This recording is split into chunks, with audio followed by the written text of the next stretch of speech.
Miss Adrita, আপনি আজ এই মুহূর্তে আমাকে বিয়ে করবেন, নয়তো আমার ভাইয়ের সাথেও আমি আপনার বোনের বিয়ে হতে দেব না। এবার ভেবে দেখুন কি করবেন।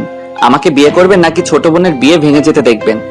বিয়ে বাড়িতে আদ্রতাকে স্টোররুমে নিয়ে এসে কথাগুলো বলে উঠল আদিয়াত। এদিকে আদিয়াতের কথাগুলো শুনে আদ্রতা অবাক হয়ে আদিয়াতের উদ্দেশ্যে বলে উঠল, এসবের মানে কি মিস্টার আদিয়াত?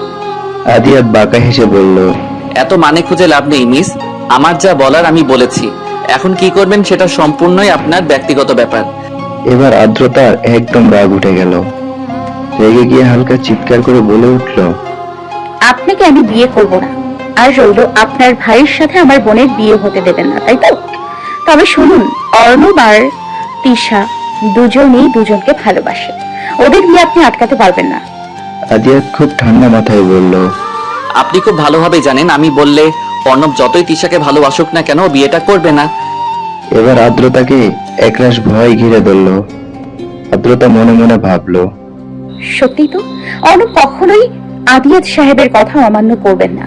আর তিশা, ও তো অর্ণবকে খুব ভালোবাসে।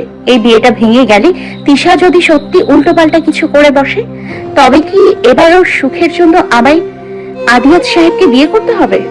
এসব ভাবতে ভাবতে আদিয়াত খুব শান্ত ভঙ্গিতেই বলল, আপনার ভাবা শেষ হলে এবার যা করার করুন। যদি আমাকে বিয়ে করতে রাজি হন তবে ঠিক আছে, আর যদি রাজি না হন তবে আমি আমার ভাইকে নিয়ে এখান থেকে চলে যাই। আমার আবার সময় নষ্ট করা পছন্দ না। আমি আপনাকে বিয়ে করতে রাজি মিস্টার আদিয়াত। কথাটা বলেই চোখ বন্ধ করে ফেললো আদ্রতা, আর সঙ্গে সঙ্গেই ওর চোখ থেকে টুপ করে গড়িয়ে পড়লো এক ফোঁটা নোনা জল। আদিয়াত কিছু না বলে বাঁকা হেসে স্টোর রুমের দরজা খুলে বেরিয়ে গেল। স্টোর রুম থেকে নিজের ঘরে আসতে আদ্রতা দেখলো তৃষা ওর রুমে বসে আছে, তা আবার বিয়ের সাজে। আদ্রতা কিছুটা অবাক হলো, কিন্তু তবুও মুখে হালকা হাসির রেখা টেনে বলল, তৃষা, কি ব্যাপার, তুই আমার রুমে, তাও আবার এখন? তৃষা আদ্রতাকে দেখে তাচ্ছিল্যের হাসি দিয়ে বলল, তোর কখনো আমার সুসহ্য হয় না।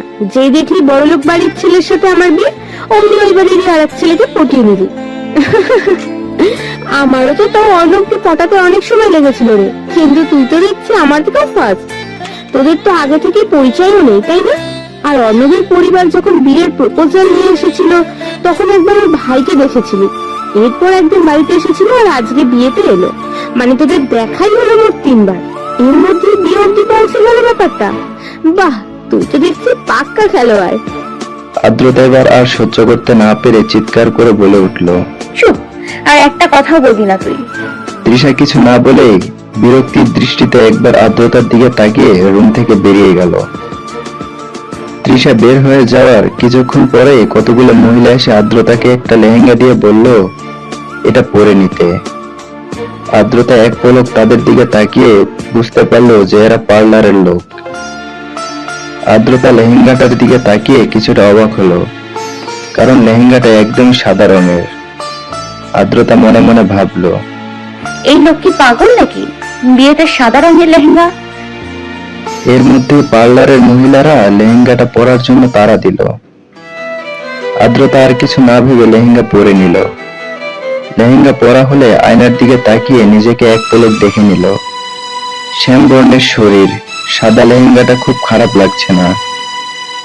এরপর পার্লারের মহিলারা আদ্রতাকে সাজানো শুরু করলো, আর আদ্রতা চুপচাপ বসে ভাবছে, একটা মানুষ যাকে কিনা ভালো করেই চিনেই না, তার সাথে বিয়ের মতো পবিত্র বন্ধনে কি করে জড়াবে, সামনে কি হবে।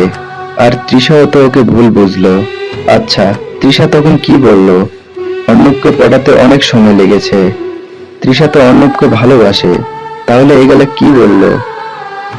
দূর, হয়তো রাগের মাথায় বলে ফেলেছে। গাড়িতে ওঠার আগে এক নজর বাড়িটার দিকে চোখ বুলালো আদ্রতা। আজ থেকে বাড়িটায় আর কেউ থাকবে না, পুরো বাড়ি ফাঁকা পড়ে থাকবে। এই বাড়িতেই কেটেছে ওর জীবনের 23 বসন্ত। এই বাড়িটার প্রতি খুব মায়া অনুভব হলো, আর হবে নাই বা কেন, বাড়িটা ওর তো নিজেরই। এই বাড়িতেই তো রয়েছে ওর মা বাবার স্মৃতি। এই বাড়ির চারদিকে কেমন যেন একটা মা মা গন্ধ পায় আদ্রতা, অথচ আজ কিনা এই বাড়ি ছেড়ে চলে যেতে হবে। ভাবতে চোখ থেকে গড়িয়ে পড়ল কয়েক ফোঁটা নোনা জল। আদিয়াত আদ্রতাকে বলল। এবার গাড়িতে উঠে বসো, যেতে হবে আমাদের। আদ্রতা আর কিছু না বলে পিছু ফিরে একবার বাড়িটার দিকে তাকিয়ে গাড়িতে উঠে বসলো। আদ্রতা উঠে বসতেই ড্রাইভার গাড়ি চালানো শুরু করলো। হ্যাঁ, কিছুক্ষণ আগে আদিয়াত আদ্রতা আর অর্ণব তৃষার বিয়ে হয়ে গেছে। আদিয়াত ওর বাবাকে বলার পরেও তিনি কোনো আপত্তি করেননি, বরং হাসি মুখেই ছেলের আবদার মেনে নিয়েছে, কেননা আদ্রতা মেয়েটাকে বেশ ভালো লাগে। আদ্রতা রহমান, আরহান রহমান আর নিজুম রহমানের মেয়ে। আদ্রতার যখন 5 বছর, তখন হঠাৎ একদিন ওর মা সুইসাইড করে। ছোট্ট মেয়েটি মাকে হারানোর পরে যখন অনেক একা হয়ে পড়েছিল, তখন মেয়ের দেখাশোনার জন্য আরহান রহমান তার অফিসের পিএ তামান্না খানকে বিয়ে করে। অফিসের নানা ফাইলে সাইন করাতে বহুবার আদ্রতাকে বাড়ি এসেছিল মিসেস তামান্না। সেই হিসেবে বেশ ভালো সম্পর্ক গড়ে উঠেছিল আদ্রতার সাথে তার। কিন্তু বিয়ের পর থেকে মিসেস তামান্না আদ্রতাকে সহ্য করতে পারত না, সব সময় অবহেলা করত। শুধু আরহান রহমানের কাছে ভালো শাস্তে তার সামনে আদ্রতার সাথে খুবই ভালো ব্যবহার করতে পারত।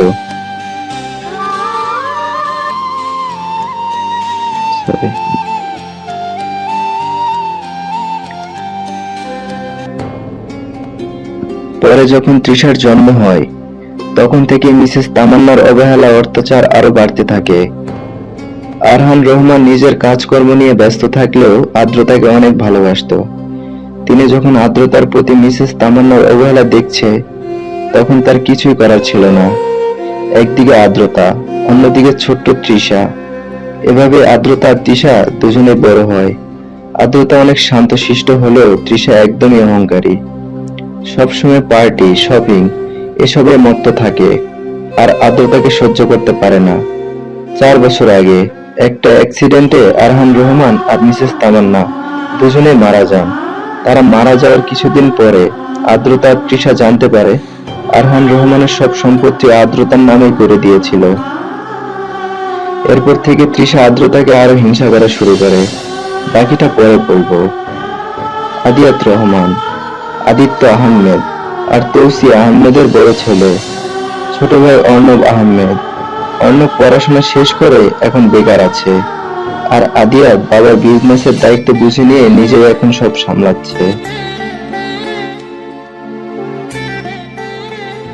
গাড়ি এসে থামলো একটা 2 তলা বাড়ির সামনে। বাড়ির চারপাশটা চমৎকার ভাবে সাজানো।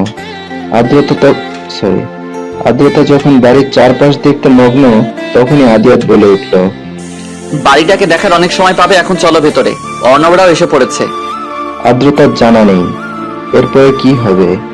আদিয়াতের মা যখন তার বড় ছেলের বিয়ের কথা জানবে, তখন কি হবে। আদ্রতা শুনছে মিসেস তৌসি নাকি খুব রাগী। এসব ভাবতে ভাবতে আদ্রতা আনমনে পা বাড়ালো সামনের দিকে। কলিং বেলের আওয়াজ পেতেই তড়িঘড়ি করে দরজা খুললেন মিসেস তৌসি। হাসি মুখে দরজা খুললেও দরজার বাইরে আদিয়াতের পাশে দাঁড়ানো মেয়েটিকে দেখে নিমিষেই তার মুখের হাসি উধাও হয়ে গেল। তিনি চোখ মুখ শক্ত করে জিজ্ঞেস করলেন, তোমার পাশে মেয়েটা কেন আদে? আর ও এখানে বা কি করছে, তাও আবার এই পোশাকে? আদিয়াত কিছু বলার আগে আদিত্য আহমেদ গম্ভীর কণ্ঠে বললেন, আগে ওদের ভেতরে আসতে দাও তৌসি, তারপর আমি তোমাকে সব বলছি। তৌসি আহমেদ কিছু বলতে যেও আর বলল না। তিনি স্বামীর কথা মেনে নিয়ে শুকনো হেসে অর্ণব তৃষাকে ঘরে আসতে বলল। এক পলক আদিয়াতের দিকে তাকিয়ে চলে গেলেন। আদিয়াত একটা দীর্ঘ শ্বাস ফেলে আদ্রতাকে নিয়ে বাড়িতে ঢুকলো। আদিত্য আহমেদ ওদের সবাইকে যার যার রুমে গিয়ে ফ্রেশ হয়ে নিতে বলল। আদিয়াত রুমে ঢুকে আলমারি থেকে ট্রাউজার বের করে টি শার্ট নিয়ে ঢুকলো ওয়াশরুমে। আর আদ্রতা অবাক হয়ে তাকিয়ে রইল আদিয়াতের দিকে। মনে মনে বিড়বিড় করে বলল, মানে কি? হ্যাঁ, বলা নেই কওয়া নেই, সোজা ফ্রেশ হতে চলে গেল। আমি যে আস্ত একটা মানুষ তার রুমে আছি, তার সেদিকে খেয়াল নেই। কিছুক্ষণ পর আদিয়াত টাওয়াল নিয়ে চুল মুছতে মুছতে বেরিয়ে আসলো। আদ্রতার দিকে ভুরু কুঁচকে তাকিয়ে বলল, কি ব্যাপার, তুমি এখানে বসে আছো কেন? যাও গিয়ে ফ্রেশ হয়ে নাও।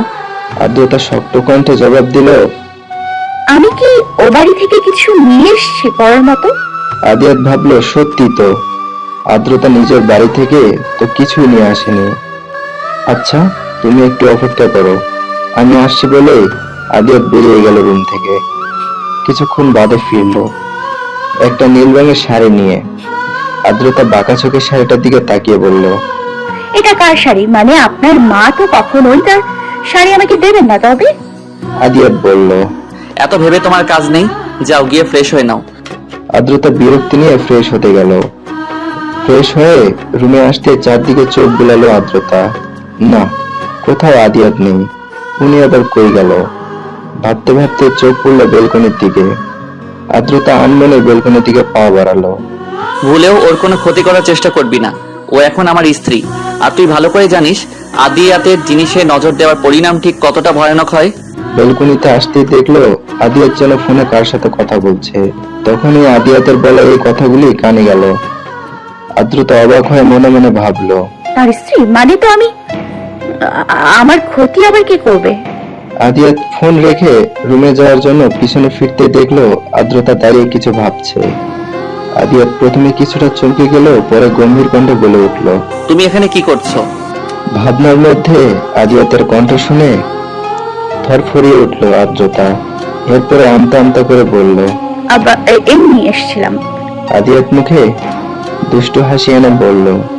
এমনি এসেছিলে নাকি আমাকে দেখতে এসেছিলে? আদ্রতা চমকে গেল, কিছু একটা মনে পড়তে আদিয়াতের দিকে তাকিয়ে বলল। আপনি কার সঙ্গে কথা বলছিলেন আর আমার ক্ষতি করার ব্যাপারে কি বলছেন? হ্যাঁ, আদ্রতার কথায় আদিয়াতের মুখ গম্ভীর রূপ ধারণ করলো। তারপর কিছুটা শক্ত গলায় বলল। এসব জেনে তোমার লাভ নেই, এই ব্যাপারে যেন আর কোনো কথা না শুনি। বলে বেলকনি থেকে বেরিয়ে গেল আদ্রতা। আদিয়াতের যাওয়ার পরে এক পলক তাকিয়ে চোখ ফিরে সামনের খোলা আকাশটার দিকে তাকিয়ে রইল। অনেকক্ষণ হয়ে যাওয়ার পরেও যখন আদ্রতা বেলকনি থেকে আসলো না, তখন আদিয়াত বেলকনিতে গেল। বেলকনিতে যেতেই দেখলো আদ্রতা দাঁড়িয়ে আকাশ দেখছে। খোলা চুলগুলো বাতাসে উঠছে, সেই সঙ্গে চাঁদের আলো একদম ওর মুখ বরাবর এসে পড়েছে। আদিয়াত মুক্ত চোখে বেশ কিছুক্ষণ আদ্রতার দিকে তাকিয়ে রইল। বেশ অনেকটা সময় অতিবাহিত হওয়ার পরে আদিয়াতের হুঁশ ফিরতে আদ্রতার দিকে তাকিয়ে বলল। এত রাতে বেলকনিতে কি? হ্যাঁ, কাল সকালে তাড়াতাড়ি উঠতে হবে। এখন রুমে এসে খাবার খেয়ে ঘুমিয়ে পড়ো। আদ্রতা আদিয়াতের কথায় পাত্তা না দিয়ে আকাশের দিকে তাকিয়ে বেশ শান্ত কণ্ঠে জিজ্ঞেস করলো। আমায় কেন বিয়ে করেছেন মিস্টার আদিয়াত? আদিয়াত আদ্রতার পাশে গিয়ে দাঁড়িয়ে নিজেও আকাশের দিকে তাকিয়ে বলল। তোমায় কেন বিয়ে করেছি তা আমার যখন মনে হবে তোমাকে বলার সঠিক সময় এসেছে, তখন ঠিকই বলবো। এর আগে প্লিজ এই কথাটা আমায় জিজ্ঞেস করো না। আর তোমাকে ব্ল্যাকমেইল করে বিয়ে করেছি বলে যে তোমায় কোনোভাবে অসম্মান করব কিংবা কোনো কিছু নিয়ে জোর করব তা কিন্তু নয়। আমি তোমার অনুমতি ছাড়া কখনোই তোমার কাছে যাব না, কিংবা কোনো কিছু নিয়ে তোমায় জোর করব না। তুমি আগে যেমন স্বাধীন ছিলে এখনো তাই থাকবে, শুধু একটুই পরিবর্তন হবে। তুমি আগে মিস ছিলে আর এখন মিসেস। আদ্রতা একমনে আকাশের দিকে তাকিয়ে আদিয়াতের কথা শুনছিল। আদিয়াতের কথা শেষ হতে আদ্রতার মুখে দেখা গেল একটুখানি মুচকি হাসি। আদিয়াত আর কিছু না বলে বলল। অনেকটা সময় বেলকনিতে ছিলে, এখন রুমে চলো। আদ্রতা আর কিছু বলল না, চুপচাপ আদিয়াতের রুমে এলো। রুমে আসতে দেখলো খাবার রাখা, হয়তো কোনো সার্ভেন্ট এসে দিয়ে গেছে। রবি আদিয়াতের দিকে তাকিয়ে মিনমিন করে বলল। আপনি খাবেন না? আদিয়াত শান্ত কণ্ঠে জবাব দিল। আমি খাবো না, তুমি খেয়ে লাইট অফ করে ঘুমাও। Good night. বলে খাটের এক পাশে ঘুমিয়ে পড়লো। আদ্রতার নিজেরও খেতে ইচ্ছা করলো না, তাই খাবারটা যেভাবে ছিল সেভাবে রেখে দিল। এরপর ঘুমাতে গেলেই বিপত্তি। আদিয়াত তো খাটের এক পাশে শুয়ে পড়েছে, কিন্তু আদ্রতা কোথায় শুবে? বালিশ হাতে নিয়ে সোফার দিকে এগোতে আদিয়াত ক্লান্তি মাখা কণ্ঠে বলল। আমি এতটাও খারাপ না যে তুমি খাটের আরেক পাশে ঘুমাতে পারবে না। আমাকে বিশ্বাস করে দেখতে পারো। রাত হয়েছে অনেক, মাঝখানে একটা কোলবালিশ দিয়ে ঘুমিয়ে পড়ো। আদ্রি পাখি। আদু পাখি নামটা শুনতেই কিছুটা কেঁপে উঠল আদ্রতা। বড্ড আদুরে শোনালো আদিয়াতের মুখে এই নামটা। আদ্রতা দীর্ঘশ্বাস ফেলে আদিয়াতের কথা মতো খাটের মাঝখানে একটা কোল বালিশ দিয়ে ঘুমিয়ে পড়ল। গালে নরম কিছুর স্পর্শ পেতে ঘুম ভাঙল আদ্রতার। চোখ মেলে পাশে তাকাতে দেখলো একটা বিড়াল ওর গা ঘেঁষে বসে আছে। ও প্রথমে কিছুটা চমকালো, পরে নিজে উঠে বিড়ালটাকে কোলে নিল। একদম সাদা বিড়ালটা। আদ্রতার বড় বড় বিড়াল খুব পছন্দ, তাই এই বিড়ালটাকে দেখে যেন ওর দিনটাই একদম সুন্দরভাবে শুরু হলো। আশেপাশে আদিয়াতকে না দেখে অবাক হয়ে ভাবলো আদিয়াত কই। ওর ঘড়ির দিকে চোখ যেতেই ও যেন আকাশ থেকে পড়লো। সকাল 11টা বাজে আর ও কিনা মাত্র ঘুম থেকে উঠলো। আর আদিয়াতই বা কেন ওকে আরো আগে ডেকে দিল না। তড়িঘড়ি করে বিড়ালটাকে ছেড়ে বিছানা থেকে নামতে দেখলো সোফার উপরে একটা শাড়ি, সঙ্গে একটা চিরকুটও রাখা। ও কিছুটা এগিয়ে সোফার সামনে গিয়ে চিরকুটটা খুলে পড়তে শুরু করলো। গুড মর্নিং আদ্রি পাখি। জানো, তোমাকে ঘুমন্ত অবস্থায় না একটা ছোটখাটো বিড়ালের বাচ্চার মতো লাগছিল, তাই আর ডাক দিতে ইচ্ছে করলো না। এখন তোমার সামনে যে শাড়িটা রাখা আছে, গোসল করে সেটা পরে নিচে চলে আসো। লেখাটা পরে আদ্রতা শাড়িটার দিকে তাকালো। বেশ সুন্দর একটা লাল জামদানি শাড়ি। আদ্রতা শাড়িটা নিয়ে গোসল করতে গেল। রেডি হয়ে ধীর পায়ে নিচে গেল আদ্রতা। পুরো বাড়ি ভর্তি মেহমান। এত মানুষের মধ্যেও ওর খুব অস্বস্তি হচ্ছে, কিন্তু তবুও চুপচাপ এগিয়ে গেল। সামনে যেতে দেখলো আদিত্য আহমেদ সোফায় বসে আছে, আর তার পাশে আদিয়াত, এবং তার বিপরীত পাশে সোফায় অর্ণব তৃষা বসে আছে। আদিয়াতের মাকে আশেপাশে কোথাও না দেখে মনে মনে কিছুটা তৃপ্তি পেল। আদ্রতার দিকে চোখ পড়তে আদিত্য আহমেদ বললেন, আদ্রিতা মামুনি, এখানে এসে বসো আমাদের সাথে। আদ্রতা ধীর পায়ে এগিয়ে গিয়ে বসলো আদিয়াতের পাশে। আদিত্য আহমেদ সার্ভেন্টকে বললেন আদ্রতার নাস্তা এখানেই দিয়ে যেতে। এরপর সবার সাথে আগের মতো গল্প শুরু করলো। তৃষা যে আদ্রতাকে সহ্য করতে পারছে না, তা আদ্রতা বেশ ভালোই বুঝতে পারছে। ও খুব গোপনে একটা দীর্ঘশ্বাস ফেললো। তৃষা ওর সৎ বোন হলেও কখনো তৃষাকে সেই চোখে দেখেনি। সবসময় নিজের বোনের মধ্যে ভালোবেসেছে, আগলে রেখেছে। মা বাবার যাওয়ার পরে তৃষার খেয়াল রাখতে রাখতে ও যেন ভুলে গিয়েছিল ওর নিজের একটা জীবন রয়েছে। বহুবার বিয়ের প্রস্তাব পেয়েও না করে দিয়েছে শুধুমাত্র তৃষার জন্য। অথচ সেই তৃষাই এখন ওকে সহ্য করতে পারছে না। এর মধ্যে আদিত্য আহমেদ বলে উঠলেন, আদ্রিমা, সবকিছুতে হুটহাট হয়ে গিয়েছে, তাই তুমি তোর বাড়ি থেকে কোনো পোশাকই আনোনি। আমি তোমার জন্য একটা শাড়ি অর্ডার দিয়েছিলাম, কাল রাতে হয়তো কিছুক্ষণের মধ্যে চলেও আসবে পার্সেল। তুমি আজ রাতের পার্টিটা একটু কষ্ট করে শাড়িটা দিয়ে চালিয়ে নিও। এরপর কাল আদিত্যের সঙ্গে শপিং এ নিজের প্রয়োজনীয় যা যা লাগে তা কিনে নিও। আদিত্য আহমেদের কথায় আদ্রতা ভাবনার রাজ্য থেকে ফিরল। আদ্রতা হালকা হেসে বলল, না বাবা, শপিং করা লাগবে না। আমি ওই বাড়ি থেকে আমার জিনিসপত্রগুলো নিয়ে আসতে চাই। আসলে ওই বাড়িটা তো এখন ফাঁকা পড়ে আছে, তাই জিনিসপত্রগুলো ওইখানে থাকলেও এমনিতেও নষ্ট হবে। আদিত্য আহমেদ বললেন, তাও ঠিক। বেশ, তবে কালকে আদিয়াত তোমায় ওই বাড়ি নিয়ে যাবে। আদ্রতার প্রতি শ্বশুরের এত কেয়ারিং যেন তৃষার সহ্য হলো না। ও উঠে গেল। তৃষার এমন ব্যবহারে উপস্থিত সবাই বেশ অবাক হলো। এর মধ্যে সেখানে উপস্থিত হলেন মিসেস তৌসি। মিসেস তৌসিকে দেখে মাথা নিচু করে দাঁড়িয়ে গেল আদ্রতা। মিসেস তৌসি আদ্রতার দিকে তাকিয়ে চোখ ফিরিয়ে আদিয়াতের দিকে তাকিয়ে বলল, তুমি এমনটা করবে আমি কখনো ভাবতে পারিনি আদিয়াত। তুমি জানো না আমার কত ইচ্ছে ছিল তোমার বিয়ে নিয়ে। অর্ণব আগে একটা মেয়েকে ভালোবেসে ফেলেছে, তার সাথে সম্পর্কে জড়িয়েছে, তাই আমি হাসি মুখে মেনে নিয়েছি। আর তোমার ছোট হওয়ার পরও তোমার আগে ওর বিয়ে ঠিক করেছিলাম, কিন্তু তুমি তো কাউকে ভালোবাসতে না। আর দুদিন আগেও তুমি বিয়ে করতে নারাজ ছিলে। তবে কি এমন হলো যে এই মেয়েকে বিয়ে করলে? জানো আমি কত কিছু ভেবে রেখেছিলাম আর বড় ছেলের বিয়ে নিয়ে, আর তুমি আমার সব ইচ্ছেরই কোনো মূল্য দিলে না। আমার অনুমতি ছাড়া আমাকে না জানিয়ে বিয়ে করে নিলে। আদিত্য আহমেদ চুপ করে আছে। তিনি চাচ্ছেন না মা ছেলের ব্যাপারটা তারাই মিটিয়ে নিক। আর আদ্রতা মাথা নিচু করে দাঁড়িয়ে আছে। আদিয়াত শান্তভাবে মায়ের সকল অভিযোগ শুনল। তারপরে মায়ের দিকে তাকিয়ে খুবই শান্ত কণ্ঠে বলল, সরি মা, আমার ভুল হয়ে গেছে। আমি জানি আমার তোমায় সব জানানো উচিত ছিল, কিন্তু তখন সত্যি তোমায় জানানোর মতো পরিস্থিতিতে ছিলাম না। তুমি তো সবসময় আমাকে বিয়ের জন্য পাগল করে ফেলতে, তাহলে এখন এমন করছো কেন? সবকিছু মেনে নাও না মা, আর বাকি রইলো তোমার ইচ্ছে। তুমি এখন না হয় তোমার ইচ্ছেগুলো পূরণ করো। তৌসি আহমেদ রাগী কণ্ঠে বলে উঠল, আদিয়াত, আমি তোমার বিয়ের জন্য পাগল করতাম মানে এই না যে যাকে তাকে বিয়ে করে নিয়ে আসবে তুমি। আর কি মেনে নিতে বলছো তুমি আমায়? অর্ণব তৃষাকে পছন্দ করেছে, আমি কি কিছু বলেছি? বলিনি, কারণ তৃষা মেয়েটি যথেষ্ট সুন্দরী আর স্মার্ট। আর ওর মধ্যে কি এমন আছে? আমার তো মনে হচ্ছে তিশার সৎ বোন হয়ে এত বড় লোক বাড়ির বউ হবে সেটা মেনে নিতে না পেরে লোভে পড়ে তোমাকে ফাঁসিয়ে বিয়ে করেছে। এসব শুনে আদ্রতার চোখ থেকে গড়িয়ে পড়ল কয়েক ফোঁটা নোনা জল। আর আদিয়াত এতক্ষণ হাত মুট করেছিল, কিন্তু আদ্রতার চোখে পানি দেখে ও রেগে গিয়ে বলল, তুমি কতটুকু চেনো মা?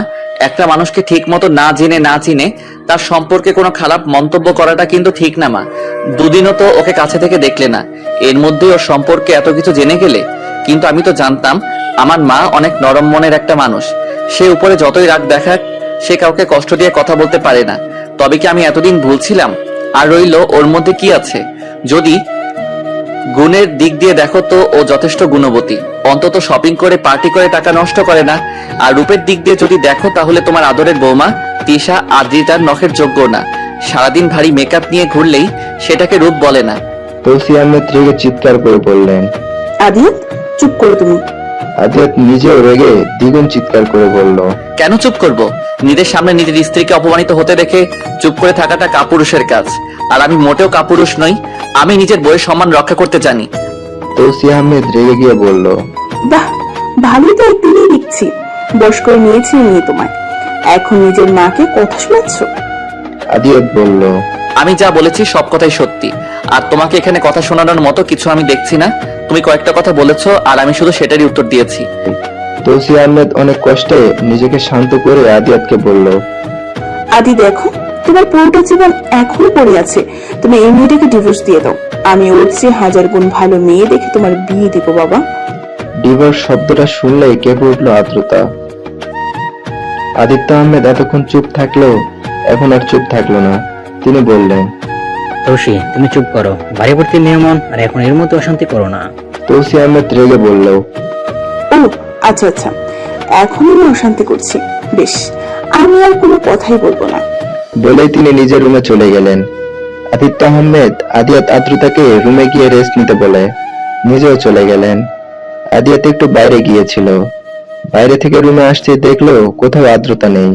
ও চমকে গেল। সারা বাড়ি খুঁজলো, ছাদে খুঁজলো, কিন্তু কোথাও পেল না। হঠাৎ ওর মনে হলো ওর রুমের বেলকনি দেখা হয়নি। আদিয়াত তাড়াতাড়ি নিজের বেলকনির দিকে ছুটলো। বেলকনিতে গিয়ে ও কিছুক্ষণ চুপ করে দাঁড়িয়ে রইল। আদ্রতা বেলকনির দোলনায় ঘুমিয়ে আছে। আদিয়াত অবাক হয়ে ভাবলো, আমি সারা বাড়ি ওকে খুঁজে বেড়াচ্ছি, আর ও এখানে শান্তিতে ঘুমাচ্ছে। আদ্রতাকে ডাকতে গিয়েও আর ডাকলো না। ওকে আলতো করে কুলে নিয়ে তুলে রুমে নিয়ে বিছানায় শুইয়ে দিল। তারপর নিজেও চলে গেল ফ্রেশ হতে। পার্লারের মহিলারা এসে আদ্রতার ঘুম ভাঙালো। আদ্রতা ঘুম ঘুম চোখ নিয়ে উঠতে পার্লারের মহিলারা বলল, ম্যাডাম, আপনি ফ্রেশ হয়ে নিন তাড়াতাড়ি। আদ্রতা তাদের মুখে শুনে ফ্রেশ হয়ে রুমে এসে বসলো চুপচাপ। আদ্রতা বলতে তারা ওকে সাজানো শুরু করলো। সব শেষে খুব সুন্দর করে শাড়ি পরিয়ে দিল ওকে। গোল্ডেন কালারের শাড়িটায় আদ্রতাকে যেন বেশ মানিয়েছে। দেখতে দেখতে পার্টির সময় চলে এলো। অনেক মেহমানরাই আসছে, আর আদ্রতা তিশার হাতে গিফট দিচ্ছে। অনেকে আবার তৃষার থেকে আদ্রতার প্রশংসা করছে বেশি। আদ্রতাকে আজ অনেক সুন্দর লাগছে, আর তৃষাকেও যদি খারাপ লাগছে না, কিন্তু খুব একটা ভালো লাগছে না। তৃষার হিংসায় জ্বলে পুড়ে যাচ্ছে। গোলাপি রঙের লেহেঙ্গার সাথে প্রচুর গর্জিয়াস মেকআপ করেছে তৃষা, যার কারণে ওর বাস্তব চেহারাটাই যেন বদলে গেছে। তৃষা ভাবছিল পার্টির সবাই আজ ওর দিকে মুগ্ধ হয়ে তাকিয়ে থাকবে, আর আদ্রতাকে কেউ পছন্দ করবে না। কিন্তু হয়ে গেল একদম তার উল্টো।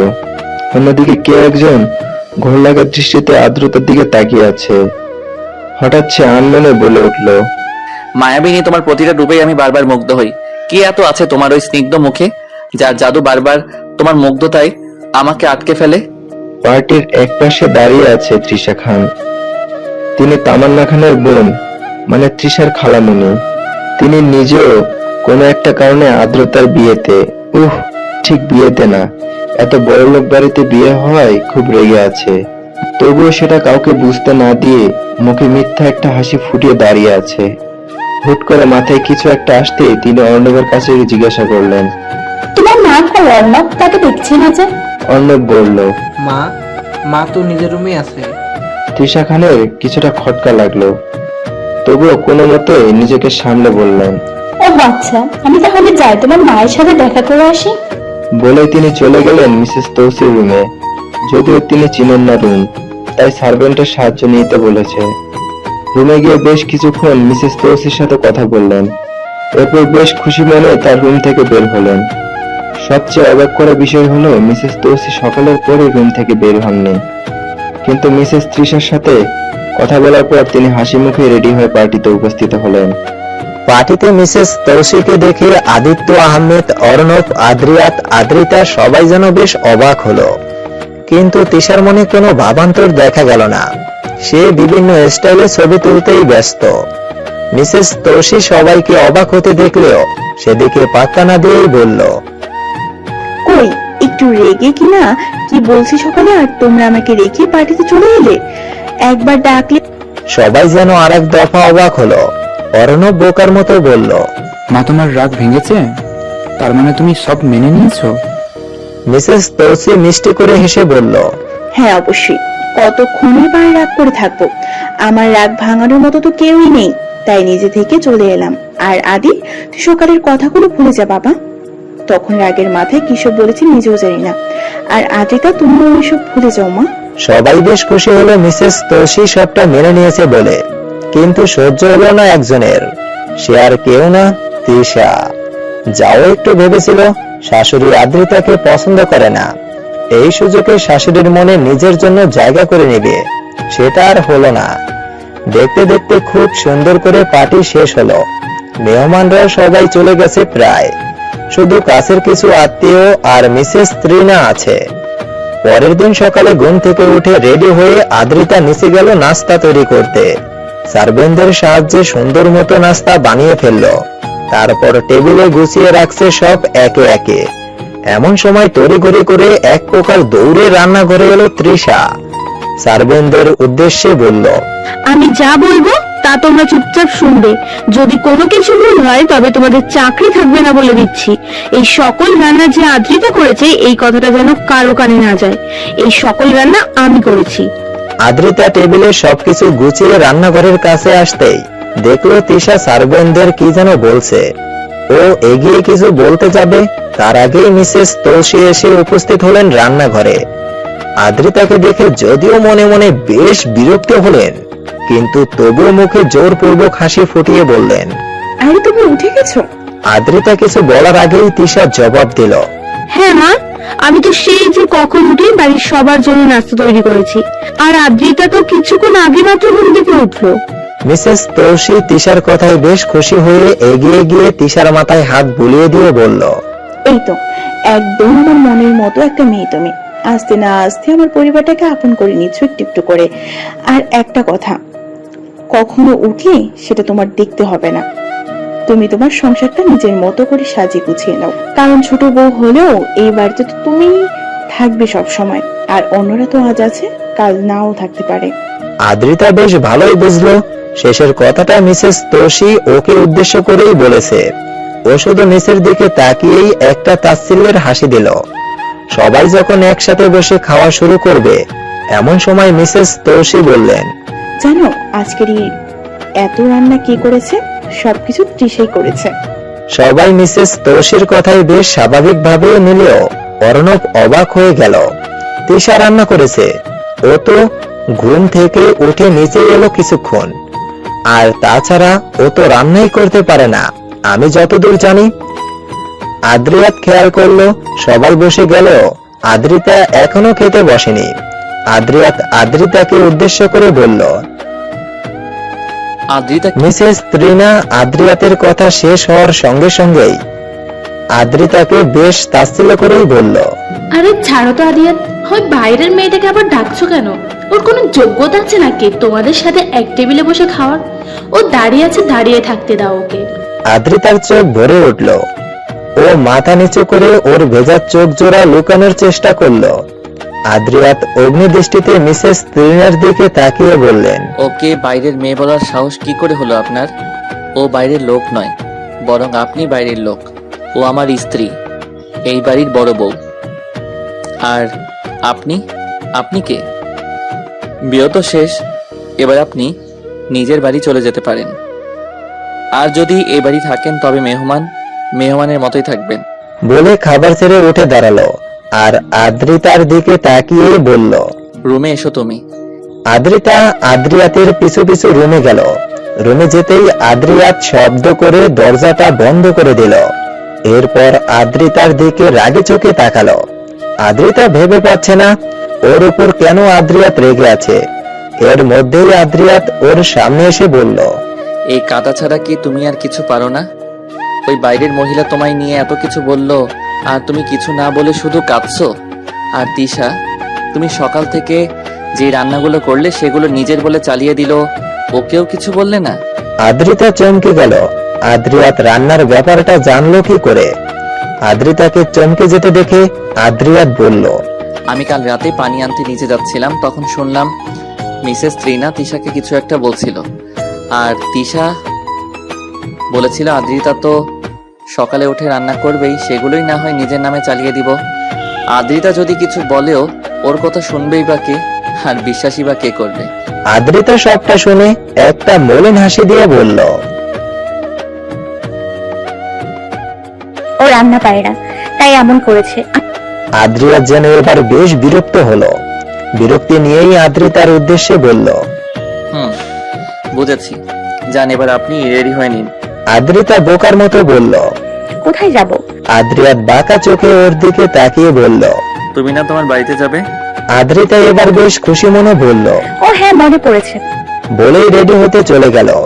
রেডি হয়ে দুজন একসাথে নিচে যেতেই দেখলো সবার অবস্থাই কাহিল। আদ্রিয়াত হাসলো, কিন্তু আদ্রিতা বুঝলো না কি হয়েছে এদের। ভাবনার মাঝেই আদ্রিয়াত ওর হাত টেনে বাইরে নিয়ে গেল। যাওয়ার আগে অবশ্য বাবাকে বলে গিয়েছে। গাড়িতে বসে আদ্রিতা আদ্রিয়াতের দিকে তাকিয়ে বেশ ভাবুক কণ্ঠে জিজ্ঞেস করলো, আচ্ছা, বাড়ির সবার কি হয়েছিল? আদ্রিয়াত বাঁকা হেসে বলল, তেমন কিছু না, তিশার হাতের মজার মজার খাবার খেয়ে সবার ওই অবস্থা হয়েছিল। আদ্রিতা অবাক হয়ে বলল, মানে? কাল রাতে তিশা মিসেস ত্রিনার কথা শুনে আমি সার্ভেন্টদের বলে রেখেছিলাম যাই রান্না হোক তাতে যেন ওরা অনেক মরিচের গুঁড়ো আর লবণ মিশিয়ে রাখে। আদ্রিতা এবার মলিন কণ্ঠে বলল, এরকমটা না করলেও পারতেন আদিয়াত সাহেব। আদ্রিয়াত এবার শান্ত কণ্ঠেই বলে উঠল, এত নরম হলে চলবে না আদ্রি পাখি, পৃথিবীতে টিকে থাকতে হলে অনেক কঠিন হতে হবে, নইলে যে তুমি টিকে থাকতে পারবে না। কখন কি পরিস্থিতি আসে বলা যায় না, তাই আগে থেকে নিজেকে শক্ত করে নাও। এখন না হয় কেউ কিছু বললে আমি তাদের জবাব দিচ্ছি, কিন্তু যদি আমি না থাকি তখন কি করবে তুমি? আদ্রিতার সঙ্গে সঙ্গে জিজ্ঞেস করলো, মানে আপনি কই যাবেন? আদ্রিয়াত হেসে ফেলল। না, এমনি বললাম। আদ্রিতা আর কিছু বলল না। কিছুক্ষণ পরেই হুট করে আদ্রিয়াত গাড়ি থামিয়ে দিল। হুট করে গাড়ি থামিয়ে দেওয়ায় আদ্রিতা বেশ অবাক হলো। আদ্রিয়াতের দিকে তাকিয়ে বলল, গাড়ি থামালেন কেন? আদ্রিয়াত গাড়ি থেকে নামতে নামতে বলল, বাইরে তাকিয়ে দেখো। আদ্রিতা বাইরে তাকাতেই দেখলো ওর বাড়ির সামনে এসেই আদ্রিয়াত গাড়ি থামিয়েছে। আদ্রিতা নিজেও গাড়ি থেকে নেমে আদ্রিয়াতের পিছু পিছু বাড়িতে ঢুকলো। দুদিন হয়েছে মাত্র, অথচ আদ্রিতার মনে হচ্ছে কতদিন পরে এই বাড়িতে এলো। আদ্রিয়াত ড্রয়িং রুমের সোফায় শুয়ে বলল, যা যা লাগে গুছিয়ে নাও, গোছানো শেষ হলে আমায় ডেকো। আদ্রিতা ঠিক আছে বলেই চলে গেল। রুমে সব গোছাতে গোছাতেই আদ্রিতার চোখ পড়ল নিজের ডায়েরির দিকে। আদ্রিতা সঙ্গে সঙ্গে ডায়েরিটা হাতে নিল। এই ডায়েরিতে আদ্রিতার অনেক অব্যক্ত কথা লেখা আছে। এর মধ্যেই আদ্রিয়াত রুমে এসে আদ্রিতাকে বলল, অনেকটা পথ এসেছো, এখন যাও ফ্রেশ হয়ে নাও, আমি খাবার অর্ডার করে দিয়েছি। আদ্রিতা মাথা নাড়িয়ে ফ্রেশ হতে চলে গেল। আদ্রিয়াতের ডায়েরিটার দিকে চোখ পড়তেই ও এগিয়ে গিয়ে ডায়েরিটা হাতে নিল। প্রথমে ভাবলো আদ্রিতার অনুমতি ছাড়া ওর ডায়েরি পড়াটা কি ঠিক হবে? পরে বিড়বিড় করে বলল, না, এত কিছু ভেবে লাভ নেই, পড়েই ফেলি। ডায়েরিটা খুলতেই দেখলো প্রথম পৃষ্ঠায় খুব সুন্দর করে অনেকগুলো পাখির ছবি আঁকা আর নিচে ছোট্ট করে লেখা, ইস, আমি যদি এই পাখিটার মতো হতে পারতাম, সারাদিন খোলা আকাশে উড়ে উড়ে বেড়াতে পারতাম। পরের পৃষ্ঠা, মা মারা যাওয়ার পর থেকে না আমার একটা কাছের মানুষ খুব অভাব। ছোট মা তো বাবার কাছে বেশি একটা যেতেই দেয় না, আর যদি তাকে লুকিয়ে বাবার কাছে একটু যাই তবে বাবা বাড়িতে না থাকলে আমায় খুব মারতো। এভাবে আদ্রিয়াত একের পর এক পৃষ্ঠা উল্টাতে লাগলো। আজ মায়ের মতো বাবাও আমায় একেবারেই একা করে চলে গেল। তৃষা সহ সবাই আমায় দায়ী করছে বাবার মৃত্যুর জন্য, অথচ এসবের পেছনে আমার কোনো হাতই নেই। বাবা আর ছোট মা মারা যাওয়ার প্রায় 1 বছর কেটে গেছে। এই 1 বছরের বেশিরভাগ সময়ই ত্রিনা খালামণি এই বাড়িতেই ছিল। উনি আমার সাথে হুট করেই বেশ ভালো ব্যবহার করা শুরু করেছে কয়েকদিন ধরে, অথচ আগে আমাকে দেখতেই পারতো না। সব কি আমায় ভালোবেসে? একদমই না, বরং সব সম্পত্তি আমার নামে আছে তাই। তারা ভাবে আমি কিছু বুঝি না, কিন্তু না, আমার আসলে এসব ভালোই লাগে না। সম্পত্তি কিংবা টাকা পয়সা আমি কখনোই চাইনি, আমি শুধু একটু ভালোবাসা পেতে চেয়েছি। কিন্তু মা মারা যাওয়ার পরে কেউ কখনো নিঃস্বার্থভাবে আমি ভালোবাসেনি। ত্রিনা খালামণির ছেলে কয়েকদিন ধরে বারবার এই বাড়িতে আসছে। তার আচরণ একটু কেমন যেন, আর তার চাহনি অনেক বাজে। ইদানিং হুটহাট সে আমার রুমে চলে আসে, যেগুলো আমার একটু ভালো লাগে না। অনেক সহ্য করেছিলাম, কিন্তু আজ আর পারলাম না। মাথা ব্যথা হয়, নিজের রুমে একটু শুয়েছিলাম, আর সে আমার অনুমতি ছাড়াই আমার রুমে প্রবেশ করে আমাকে খারাপ ভাবে ছোঁয়ার চেষ্টা করেছে। আমি না তাকে অনেক কথা শুনিয়ে দিয়েছি। সবাই সব সময় কেন আমার দুর্বলতার সুযোগ নেয়? আমিও তো একটা মানুষ, এটা কখনো কেউ ভাবে না। ত্রিনা খালামণির ছেলেকে কথা শোনানোই তার আসল রূপ সামনে এলো। কত বাজে কথাই শোনালো আমায়। শেষে আর সহ্য করতে পারলাম না, পুলিশ ডাকার ভয় দেখিয়ে মা ছেলেকে বাড়ি থেকে বের করে দিলাম। ত্রিনা খালামণি আর তার ছেলেকে বাড়ি থেকে বের করে দেওয়ার তৃষা আমায় আরো ঘৃণা করা শুরু করলো। এমনিতেই আমায় সহ্য করতে পারতো না, আর এখন তো আরো অনেক কিছুই লেখা আছে, কিন্তু নিচ থেকে কলিং বেল বেজে ওঠায় বাকিটা আর পড়া হলো না। ডায়েরি জায়গা মতো রেখে নিচে চলে গেল আদ্রিয়াত। ডেলিভারি ম্যান পার্সেল দিয়ে গেল মাত্রই, এর মধ্যেই আদ্রিতা নিচে এলো। আদ্রিতাকে দেখে অসুস্থ মনে হচ্ছে আদ্রিয়াত সেটা খেয়াল করেই বলল, তুমি কি অসুস্থ আদ্রিতা? আদ্রিতা বলল, না, শুধু মাথাটা একটু ব্যথা করছে। আদ্রিয়াত উত্তেজিত হয়ে বলল, মাথা ব্যথা করছে? দেখি, তুমি আগে বসে খেয়ে নাও। বলেই আদ্রিতার দিকে খাবার এগিয়ে দিল। আদ্রিতাও চুপচাপ খেয়ে নিল। এরপর আদ্রিয়াত উঠে গিয়ে আদ্রিতাকে ঔষধ এনে দিল। তারপর রুমে গিয়ে রেস্ট নিতে বলল। আদ্রিতা রুমে শুয়ে শুয়ে ভাবছে, এর আগেও তো আমার কতবার মাথা ব্যথা করেছে, কই তখন তো কেউ আমার জন্য এতটা উত্তেজিত হয়নি, এতটা কেয়ারও করেনি। আচ্ছা আদিয়াত, আদিয়াত নামটা খুব বড় হয়ে যায়, আমি আদি বলেই ডাকবো। আদি আমায় বিয়ে কেন করেছে? আর সে তো আগে থেকে আমায় চিনতও না, তবে আমার সামান্য মাথা ব্যথায় সে এতটা চিন্তিত হয়ে গেল কেন? আর আমার এত কেয়ারিং বা কেন করছে? এসব ভাবতে ভাবতে তলিয়ে গেল গভীর নিদ্রায়। আদ্রিতাকে ঘুমোতে দেখে আদ্রিয়াত আস্তে করে ওর পাশে বসে ওর মাথায় হাত বুলিয়ে দিল। হঠাৎ করেই আদ্রিতার শরীর কাঁপতে শুরু করলো। আদ্রিয়াত বেশ ঘাবড়ে গিয়ে আদ্রিতার কপালে হাত দিতেই দেখলো জ্বরে কপাল পুড়ে যাচ্ছে। আদ্রিয়াত তাড়াতাড়ি করে আদ্রিতার গায়ে একটা কাঁথা জড়িয়ে দিল। এরপরে একটা বাটিতে করে পানি এনে নিজের রুমাল ভিজিয়ে জলপট্টি দিতে শুরু করলো। অনেকক্ষণ জলপট্টি দিয়ে আদ্রিতাকে এক পলক দেখে রান্নাঘরে গেল। জিনিসপত্র গুছিয়ে অনেক কষ্ট করে স্যুপ বানালো আদ্রিতার জন্য। রুমে যেতেই চোখ পড়লো আদ্রিতার মুখখানির দিকে। একদিনেই চেহারাটা কেমন শুকিয়ে গেছে, চোখগুলো লাল হয়ে আছে। আদ্রিয়াত গিয়ে খাটের এক কোনায় বসে আদ্রিতার মাথাটা নিজের কোলে তুলে নিল।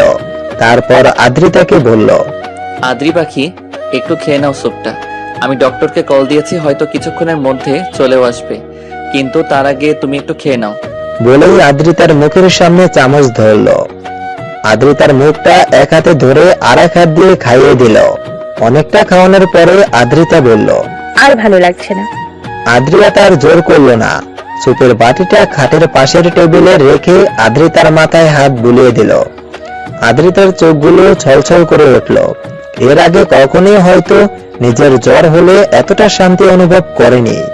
কেউ তো ওর খবরও নেয়নি, অথচ আদ্রিয়াত কতটা কেয়ার করছে, এমনকি নিজের হাতে খাইয়েও দিচ্ছে।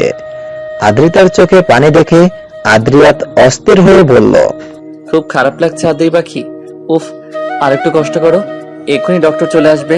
আদ্রিয়াতের এই অস্থিরতায় নিজের অজান্তেই আদ্রিতার মনে কিছুটা শান্তি অনুভব হলো। কিছুক্ষণ আগেই ডক্টর এসে আদ্রিতাকে দেখে গিয়েছে, সেই সঙ্গে কয়েকটা ঔষধও দিয়ে গেছে। আদ্রিয়াত ওষুধগুলো নিয়ে এসে আদ্রিতাকে খাইয়ে দিল, এরপর ঘুম পাড়িয়ে দিল। ক্লান্ত থাকায় নিজেও আদ্রিতার পাশে শুয়ে রইল। মাঝরাতে আদ্রিতার জ্বর একদম বেড়ে গেল। আদ্রিয়াতের ঘুম ভেঙে যেতেই দেখলো আদ্রিতা কাঁপছে। ও জ্বর চেক করে দেখলো জ্বর অনেকটা বেড়েছে। ও জলপট্টি দেওয়ার জন্য উঠতে যাবে, তার আগেই আদ্রিতা কাঁপতে কাঁপতে ওকে জড়িয়ে ধরলো শক্ত করে। আদ্রিয়াত আর উঠল না, বরং নিজেও আদ্রিতাকে নিজের সাথে মিশিয়ে রাখলো। আদ্রিতা বিড়বিড় করে কিছু বলল, স্পষ্ট না হলেও বেশ কাছাকাছি থাকায় আদ্রিয়াত বুঝলো আদ্রিতার অস্পষ্ট কথাগুলো। আদ্রিতার কপালে পড়া চুলগুলো হাত দিয়ে ঠিক করে দিয়ে বলল, তোমায় আর কখনো কোনো কষ্ট পেতে দেব না আমি আদ্রি পাখি। একবার যখন তোমায় নিজের অস্তিত্বে মিশিয়ে নিয়েছি, এখন আর কেউ তোমায় আমার থেকে আলাদা করতে পারবে না, মৃত্যু ছাড়া। কিন্তু এখন আমি তোমার কাছে ধরা দিচ্ছি না, আগে আমার অসম্পূর্ণ কাজ সম্পন্ন করি, তারপর তোমায় সবকিছু খুলে বলবো। বলেই আলতো করে ঠোঁট ছোঁয়ালো আদ্রিতার কপালে। সকালে ঘুম ভাঙতেই আদ্রিতা উঠে বসলো। পাশে তাকিয়ে দেখলো আদ্রিয়াত নেই। ঘড়ির দিকে এক পলক তাকিয়ে খাট থেকে নামতেই মাথা ঘুরে পড়ে যেতে নিল আদ্রিতা, কিন্তু তার আগেই আদ্রিয়াত ধরে ফেললো। তার সমস্যা কি তোমার? হ্যাঁ, আমাকে টেনশনে ফেলতে অনেক ভাল লাগে না? এই শরীর নিয়ে তোমায় বিছানা থেকে নামতে কে বলেছে? হ্যাঁ, আদ্রিতা মিনমিন করে বলল। আসলে ওয়াশরুমে যাব তাই। আদ্রিয়াত চোখ গরম করে তাকিয়ে বলল, তো আমায় ডাকা যেত না? তোমাকে পাকনামি করে একা উঠতে বলেছে কে? যদি পড়ে যেতে? তুমি জানো আমি তখন রুমে না এলে আর তোমায় ধরে না ফেললে পড়ে গিয়ে তোমার হাত পা ভাঙতে পারতো। আদ্রিতা মাথা নিচু করে রইল। আদ্রিতাকে মাথা নিচু করে থাকতে দেখে আদ্রিয়াত বাঁকা চোখে তাকিয়ে বলল, যাও ওয়াশরুমে যাও, আমি বাইরে আছি, সমস্যা হলে আমায় ডেকো। আমরা ওই বাড়িতে যাব না। আদ্রিয়াত মোবাইলে কিছু ফাইল দেখছিল। আদ্রিতার কথা শুনে বলল, কেন, এই বাড়িতে তোমার ভালো লাগছে না? আদ্রিতা বলল, না আসলে তেমন কিছু না, আমি এমনি বললাম আর কি। তুমি আগে সুস্থ হয়ে নাও, এরপর ওই বাড়িতে যাব। আদ্রিতা ফট করে বলে উঠল। আমি তো সুস্থই। আদ্রিয়াত চোখ গরম করে তাকাতেই চুপচাপ বারান্দায় চলে গেল আদ্রিতা। একটা চেয়ারে বসে খোলা আকাশটার দিকে তাকিয়ে রইল। চুলগুলো বাঁধা না থাকায় বারবার বাতাসে উড়ে সামনে চলে আসছে। আর আদ্রিতা বিরক্তি নিয়ে সামনে থেকে চুলগুলো সরিয়ে কানের পেছনে গুজে রাখছে। এমন সময় আদ্রিয়াত এসে কপালের সামনের চুলগুলো সরিয়ে পেছন থেকে চুলটা বেঁধে দিল। আদ্রিতা আনমনেই মুচকি হাসলো। বিয়ে ঠিক হবার পর থেকেই অর্ণবের তিশাকে কেমন যেন লাগতে শুরু করেছিল, কিন্তু এখন বিয়ের পর আরো অসহ্য লাগছে। যেই মেয়ে নিজের বোনকে সম্মান দিতে জানে না, এত মিথ্যা বলে, সেই মেয়ের সাথে সারাটা জীবন কি আদৌ থাকা সম্ভব? যে আদ্রিতা ওকে এত ভালোবাসে, সে আদ্রিতার সাথে তিশার যা ব্যবহার, তাহলে ও তো অর্ণবের ফ্যামিলির সাথে কখনোই মানিয়ে চলবে না। একটুকু অর্ণবের ভালোই বোঝা হয়ে গেছে। এসব ভাবনা চিন্তার মাঝেই পেছন থেকে তিশা অর্ণবকে জড়িয়ে ধরে আহ্লাদি কণ্ঠে বলে উঠল, বেবি, আমার না কিছু কেনাকাটা আছে, আমার একটু শপিং এ যেতে হবে। অর্ণব স্বাভাবিকভাবে উত্তর দিল, তো যাও।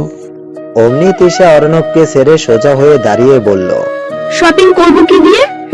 টাকা দাও। অর্ণব কিছু না বলে নিজের ক্রেডিট কার্ড দিয়ে গেল। আর তিশা ওর আর কোনো দিকে খেয়াল নেই, নাচতে নাচতে বেরিয়ে গেল। অর্ণব সেদিকে এক পলক তাকিয়ে চোখ ফিরিয়ে নিল। রিলেশনে থাকাকালীন তিশা অর্ণবের থেকে বহুবার অনেক টাকা নিয়ে পার্টি করেছে, শপিং করেছে। অর্ণব তখন ওর প্রেমেই মত্ত ছিল, অন্য কিছুর খেয়াল ছিল না ওর। কিন্তু এখন ভালোভাবেই বুঝতে পারছে আর যাই হোক তিশার সাথে ও থাকতে পারবে না। তিশা নিজের কোনো দরকার না হলে অর্ণবের সাথে ঠিকমতো দুটো কথাও বলে না। অর্ণবের এখন নিজের ওপরেই নিজের রাগ হয়, কেন তিশার মতো একটা মেয়েকে বিয়ে করলো। ও মাথা ঠান্ডা করার বৃথা চেষ্টা করে ভাবলো, না, কাল থেকে অফিসে জয়েন করবে, নিজেকে কাজে ডুবিয়ে রাখবে। অন্যদিকে তিশা চলে গেল ক্লাবে। আশেপাশে তাকাতেই চোখ পড়লো একটা ছেলের দিকে। তিশা হেসে ছেলেটার পিছনে গিয়ে দাঁড়িয়ে ছেলেটার দু চোখ চেপে ধরলো। ছেলেটা ওর হাত চোখের সামনে থেকে সরিয়ে ওকে টেনে নিজের কোলে বসালো। তারপর ওর কোমর জড়িয়ে ধরে বলল। যা আনতে বলেছিলাম এনেছো? তিশা ছেলেটার গলা জড়িয়ে ধরে বলল। এনেছি, টাকা পরে দিচ্ছি। আর আদ্রিতার খবর? ও কালকে আমাদের বাড়িতে গেছে আদিয়াতের সাথে ওর জিনিসপত্রগুলো আনতে, কিন্তু ওখানে গিয়ে নাকি অসুস্থ হয়ে গেছে, তাই আর বাড়ি ফেরেনি। আজকেও মনে হয় না ফিরবে। ওই বাড়িতে ওরা দুজন ছাড়া আর কেউ নেই। অন্যদিকে আদিয়াত কয়েকবার তাকাতেই চোখ ডলে উঠে বসলো আদ্রিতা। উঠে বসতেই ওর ভ্রু কুঁচকে এলো। ও চোখ ছোট করে আদিয়াতের দিকে তাকিয়ে বলল। আমি এখানে এলাম কি করে? আর ঘুমালামই বা কখন? আমি না বারান্দায় ছিলাম। আদিয়াত বলল। বারান্দায় তো ছিলে, এরপর ঘুমে টলতে টলতে আমার বুকে ঘুমিয়ে গেলে, তখন আমি রুমে নিয়ে এসেছি। আদিয়াতের বলা কথাটা কানে যেতেই আদ্রিতা লজ্জায় মাথা নিচু করে ফেলল। ইস, আদিয়াত কি না কি ভাবলো। আদিয়াত আদ্রিতাকে লজ্জা পেতে দেখে বলল। অনেক লজ্জা পাওয়া হয়েছে, এখন উঠে ফ্রেশ হয়ে খেয়ে নাও। সেই যে কখন খেয়েছো, আবার ওষুধ খেতে হবে তো নাকি? আদ্রিতার চোখ মুখ কুঁচকে আদিয়াতের দিকে তাকিয়ে বিড়বিড় করে বলল। বদলোক, আমি সুস্থ হয়ে গেছি আর উনি আমায় ঔষধ খাওয়ানোর জন্য বসে আছে। আদিয়াত চোখ পাকিয়ে বলল। আমাকে না বকে যাও, যেটা বলেছি সেটা করো। আদ্রিতা আর কিছু বলল না, চুপচাপ ফ্রেশ হয়ে এসে ওষুধ খেয়ে নিল। তারপর একটা উপন্যাসের বই নিয়ে পাশের রুমে চলে গেল। পাশের ঘরে গিয়ে নিরিবিলি উপন্যাস পড়ছে। আদিয়াত মোবাইলে কিছু একটা করছিল, এরই মাঝে ওর ফোন এলো। ফোন রিসিভ করতেই ওপাশ থেকে কেউ একজন বলে উঠল। একা বাড়িতে তো আদিত্যের সাথে ভালোই আছিস। আদিয়াত বুঝতে পারলো এটা কার ফোন। ও রেগে গিয়ে বলল। ভালো থাকি খারাপ থাকি সেটা জেনে তোর কি লাভ বলতো? আর তোকে ভালোই ভালোই বলছি, আদ্রিতার ক্ষতি করার চেষ্টা করিস না। অপর পাশের ব্যক্তিটি হাসতে হাসতে বলল। ওহো আদিয়াত, তুই তো জানিস আমি ভালো মানুষ না, যে ভালোই ভালোই তুই বললি আর আমি সেটা শুনবো। আদ্রিতার করা অপমান আমি কখনোই ভুলিনি, ওর করা অপমানের প্রতিশোধ আমি নেবই। আদিয়াত বলল। ঠিক আছে, আমিও দেখি আমি থাকতে কি করে তুই আদ্রিতার কোনো ক্ষতি করিস। বলেই কলটা কেটে দিল। মাথা ব্যথা করছে আদিয়াতের, তাই ভাবলো একটু শুয়ে থাকবে, কিন্তু তার হলো না। নিচে থেকে কলিং বেল বেজে উঠল। আদিয়াত উঠে নিচে গেল। আদ্রিতা গিয়ে দরজা খুলে দিয়েছে। দরজা খুলতেই একটা মহিলা ভেতরে ঢুকলো। আদ্রিতার ভুরু কুঁচকে বলল। আপনি কে? মহিলাটি বলল। আদিয়াত স্যার আমায় বলেছে এখানে আদ্রিতা কিছু বলতে যাবে তার আগেই আদিয়াত বলল। আমি আসতে বলেছিলাম ওনাকে। আদ্রিতা অবাক হয়ে বলল। কেন? ওনার ছেলে আমার অফিসে চাকরি করত, কিন্তু একটা অ্যাক্সিডেন্টে ওনার ছেলে মারা যায়। উনি এখন একদম একা, তাই উনি এখন থেকে এই বাড়িতেই থাকবে। এমনিতেও এই বাড়ি ফাঁকা পড়ে থাকবে। এর চেয়ে ভালো কোনো মানুষ যদি এই বাড়িতে থাকে, তাহলে বাড়িটাও পরিষ্কার পরিচ্ছন্ন থাকবে, আর পরবর্তীতে এই বাড়িতে এলেও কোনো সমস্যা হবে না। আদ্রিতা মুগ্ধ দৃষ্টিতে আদিয়াতের দিকে তাকিয়ে ভাবলো, এই মানুষটা এত ভালো কেন, এত মায়া কেন তার মাঝে? যা ওনাকে সব দেখিয়ে দাও বাড়ির। আদ্রিতার ঘোর ভাঙলো আদিয়াতের কথায়।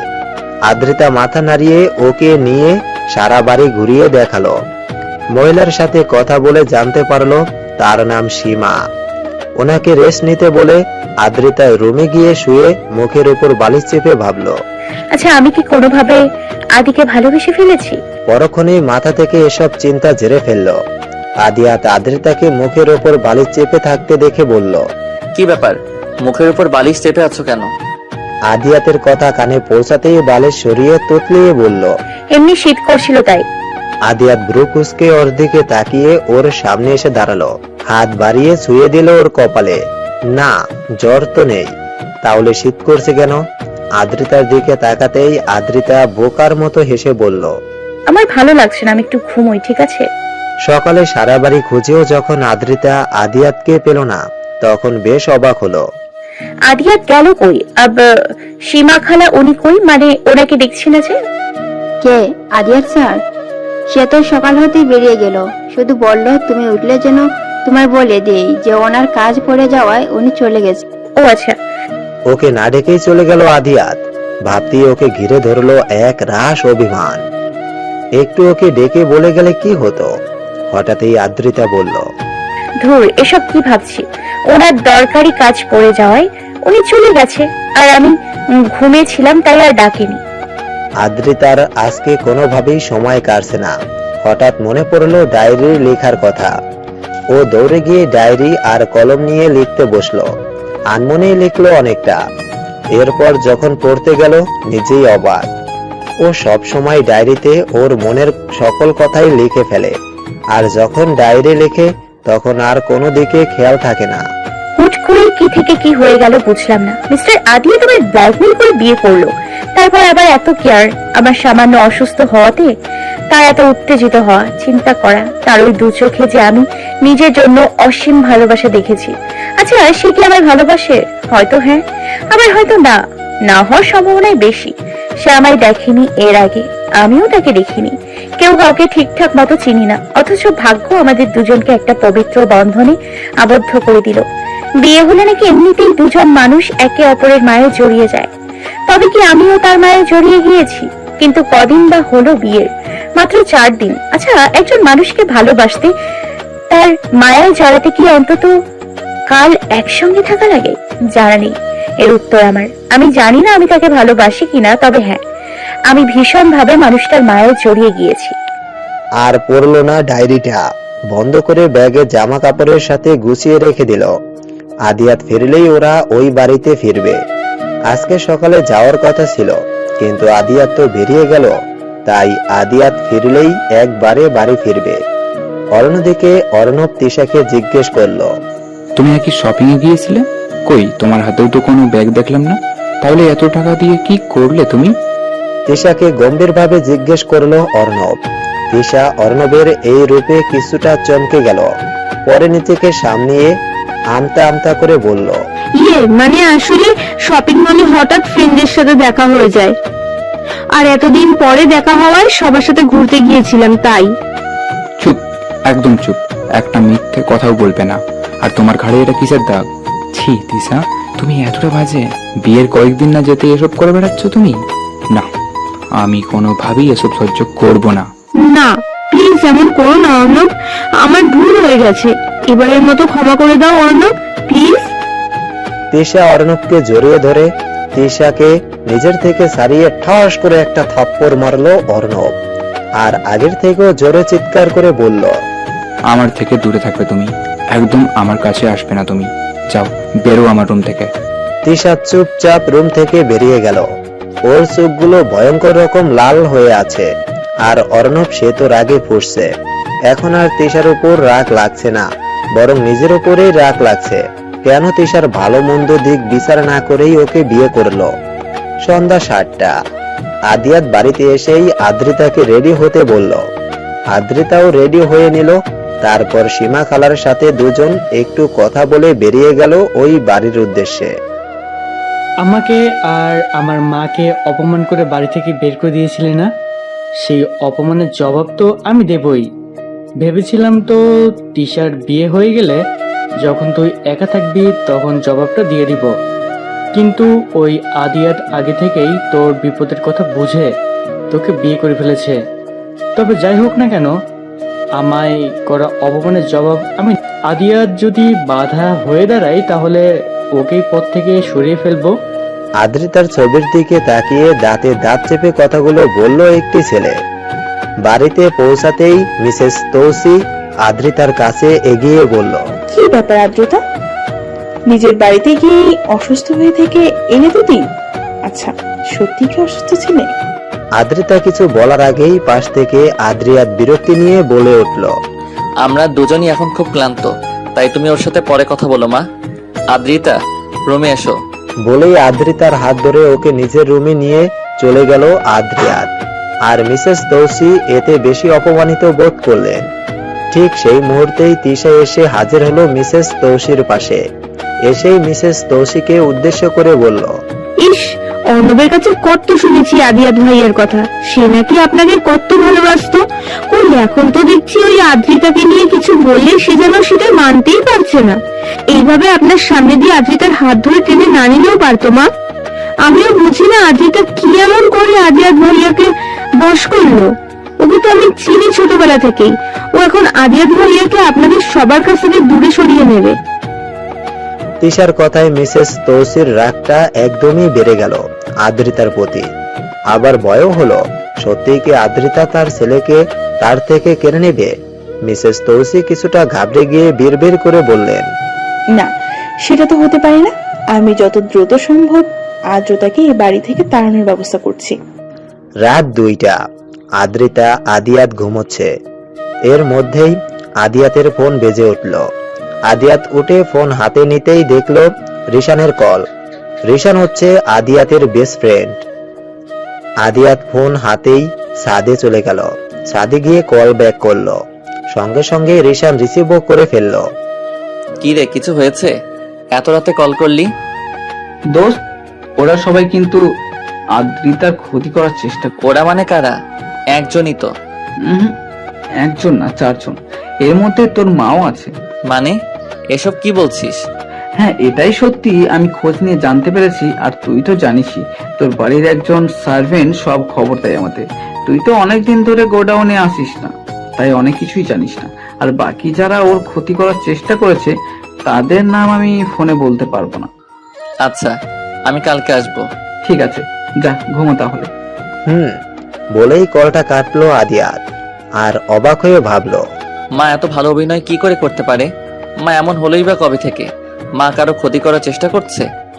তাও আবার যার ক্ষতি করার চেষ্টা করছে সে মায়ের ছেলেরই বউ। না, আমি থাকতে আদ্রিতার কোনো ক্ষতি আমি কাউকে করতে দিব না। যে ওর কোনো ক্ষতি করতে আসবে, প্রয়োজনে তাকে আমি ওই তোহার মতো অবস্থা করব। এই মুহূর্তে আদিয়াতের হিংস্র রূপটা প্রকাশ পাচ্ছে, কিন্তু কেউ এই রূপটা দেখছে না। আদিয়াত নিজের এই রূপটা সবার থেকে আড়ালে রাখতে ভালোবাসে। আদিয়াতের এই রূপ সম্পর্কে শুধুমাত্র রিশানই জানে। তোয়াকে সেটা পরে বলবো। সকাল হতেই আদিয়াত অফিসে চলে গেছে।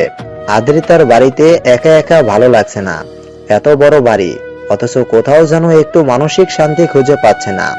রান্নাটা করলেও সময় কাটতো, কিন্তু আদিয়াতের নিষেধ আছে ও যেন রান্নাঘরে না যায়।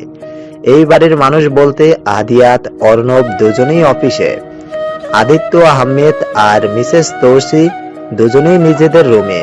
তিশা নিজের মোবাইল নিয়ে ব্যস্ত, সেই জন্য আজ আদ্রিতা একদম একা। হঠাৎই তিশা আদ্রিতার রুমে এলো। আদ্রিতা বেশ অবাক হয়ে জিজ্ঞেস করলো, তুই এই রুমে? তিশা বিরক্তি নিয়ে বলল, এটা তোর রুম না, ওকে? আদিয়াত ভাইয়ার রুম, আর তার রুমে আমি আমার ইচ্ছা মতো আসবো। তোর কি তাতে? আদ্রিতা কিছু বলল না। আর এবার তিশা নিজেই খাটে এসে বসে আদ্রিতাকে বলল, শোন, তোর সাথে একটা কথা ছিল। আদ্রিতা আস্তে করে বলল, বল, কি বলবি? তিশা এবার আদ্রিতার একটু সামনে গিয়ে ওর হাত ধরে বলল, আগে বল, কথাটা রাখবি? আদ্রিতা বলল, আগে শুনি, রাখার মতো হলে অবশ্যই রাখবো। আমার কিছু টাকা লাগবে, তুই আমায় আদিয়াত ভাইয়ার থেকে নিয়ে কিছু টাকা দে। আদ্রিতা আমতা আমতা করে বলল, তুই অর্ণবের কাছে চেয়ে নে, আমি ওনাকে কি করে বলবো? তিশা হালকা রেগে গিয়ে বলল, কি করে বলবি মানে? তুই বলবি তোর টাকা লাগবে, আমার টাকা চাই মানে চাই, আর কোনো কথা শুনতে চাই না। কালকের মধ্যে আমায় 50,000 টাকা দিবি। কোথা থেকে দিবি সেটা আমি জানি না, কালকে যেন আমি টাকাটা পাই, না হলে কি করব আমি নিজেও জানি না। 50,000 টাকার কথা শুনে আদ্রিতা চমকে গিয়ে বলল, মানে এত টাকা দিয়ে তুই কি করবি? আর এত টাকার কথা আমি ওনাকে বলবো কি করে? উনি যদি জিজ্ঞেস করে তখন কি বলবো আমি? তিশা ঝটপট বলে ফেলল, তুই বলবি তোর শপিং করা লাগবে, বা অন্য কোনো একটা বাহানা দিয়ে দিবি। আদিয়াত ভাইয়ের প্রচুর টাকা আছে, তাই এই কয়েকটা টাকা চাইলে তোকে কিছুই বলবে না। আর হ্যাঁ, আমার কথা বলবি না আবার। বলেই রুম থেকে বেরিয়ে গেল। আর আদ্রিতা বসে রইল চুপচাপ। ও জানে তিশা বরাবরই প্রচুর জেদি।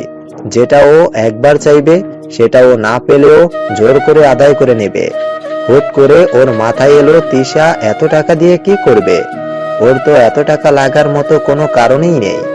আর অর্ণবের কাছে চাইতেই বা সমস্যা কোথায়? কিন্তু আপাতত ওসব ভাবনা মাথা থেকে ঝেড়ে ফেলে ভাবতে লাগলো, আদিয়াতের কাছে এতগুলো টাকা কি করে চাইবে। এখনো দুইজনের মধ্যে এমন কোনো সম্পর্কের সৃষ্টি হয়নি যে ও নির্দ্বিধায় এতগুলো টাকা আদিয়াতের কাছে চাইতে পারবে। ও জানে আদিয়াতের কাছে নিজের জন্য টাকা চাইলে সেটা আদিয়াত দিয়ে দিবে, কিন্তু বিশেষ কোনো কারণ না দেখিয়ে টাকা চাইলে তো আদিয়াতও সন্দেহ করবে। রাগে দুঃখে কান্না পেয়ে গেল আদ্রিতার। অন্যদিকে মিসেস তৌসি একটা রেস্টুরেন্টে ঢুকতেই দেখলো একজন মহিলা বসে আছে। মিসেস তৌসি ওনার পাশে গিয়ে বসলো। তো বলুন, হঠাৎ আমার কি দরকার? হুট করে এই রেস্টুরেন্টে ডাকলেন যে? দরকারই তো ডেকেছি। ওই আদ্রতা নামক মেয়েটাকে আমি সহ্য করতে পারছি না।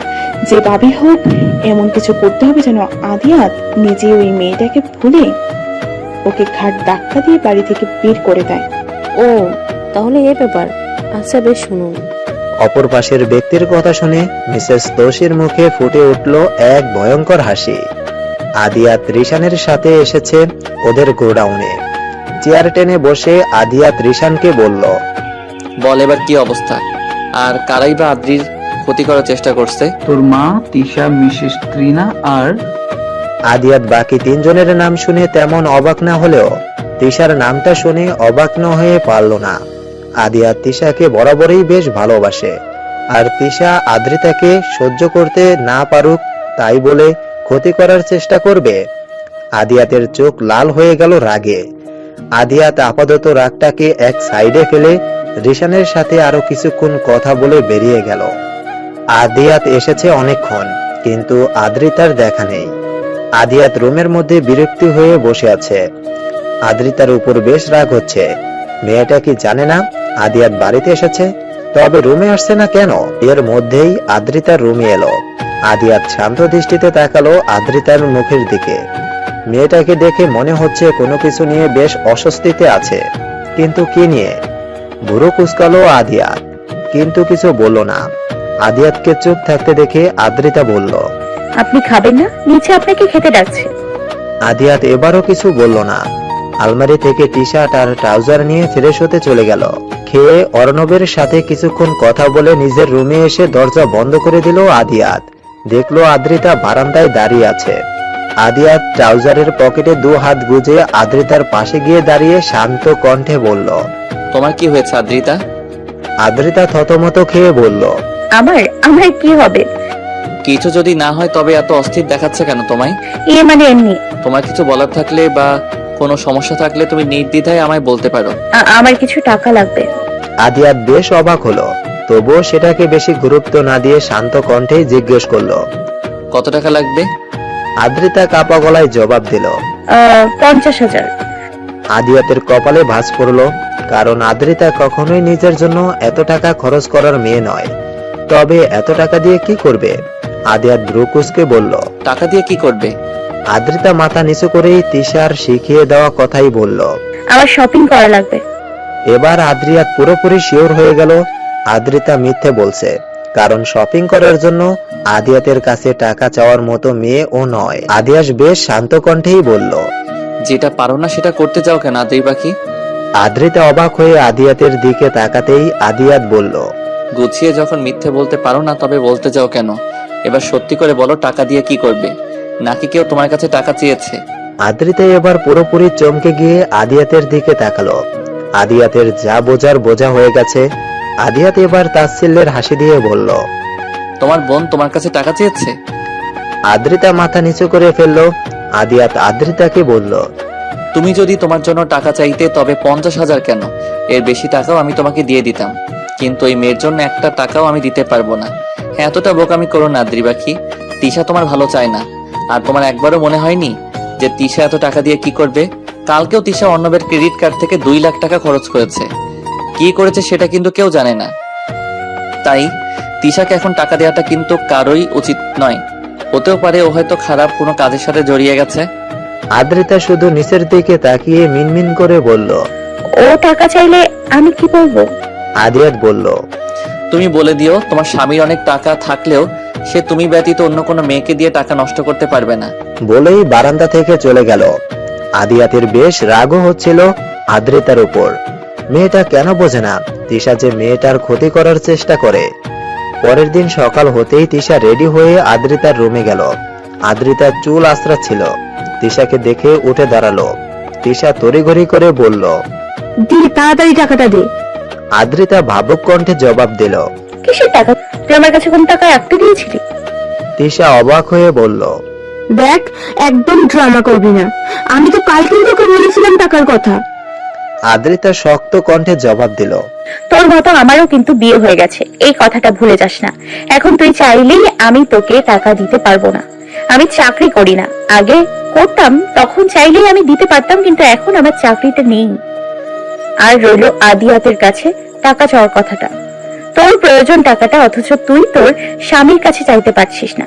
তবে আমার স্বামী তোর জন্য টাকা দেবে সেটা আশা করে বসে আছিস কেন? সম্পর্কে অর্ণবের ভাবি হই আমি। কই সেদিন তো অর্ণব যখন আমার সাথে একটু কথা বলছিল তখন ওর সাথে বেশ ঝগড়া করছিলি। যাই হোক, এখন পুরনো কাহিনী আর বাড়াতে চাই না। তিশা যেন অবাকের চরম সীমানায় পৌঁছে গেছে। আদ্রিতা এতগুলো কথা শোনালো ওকে?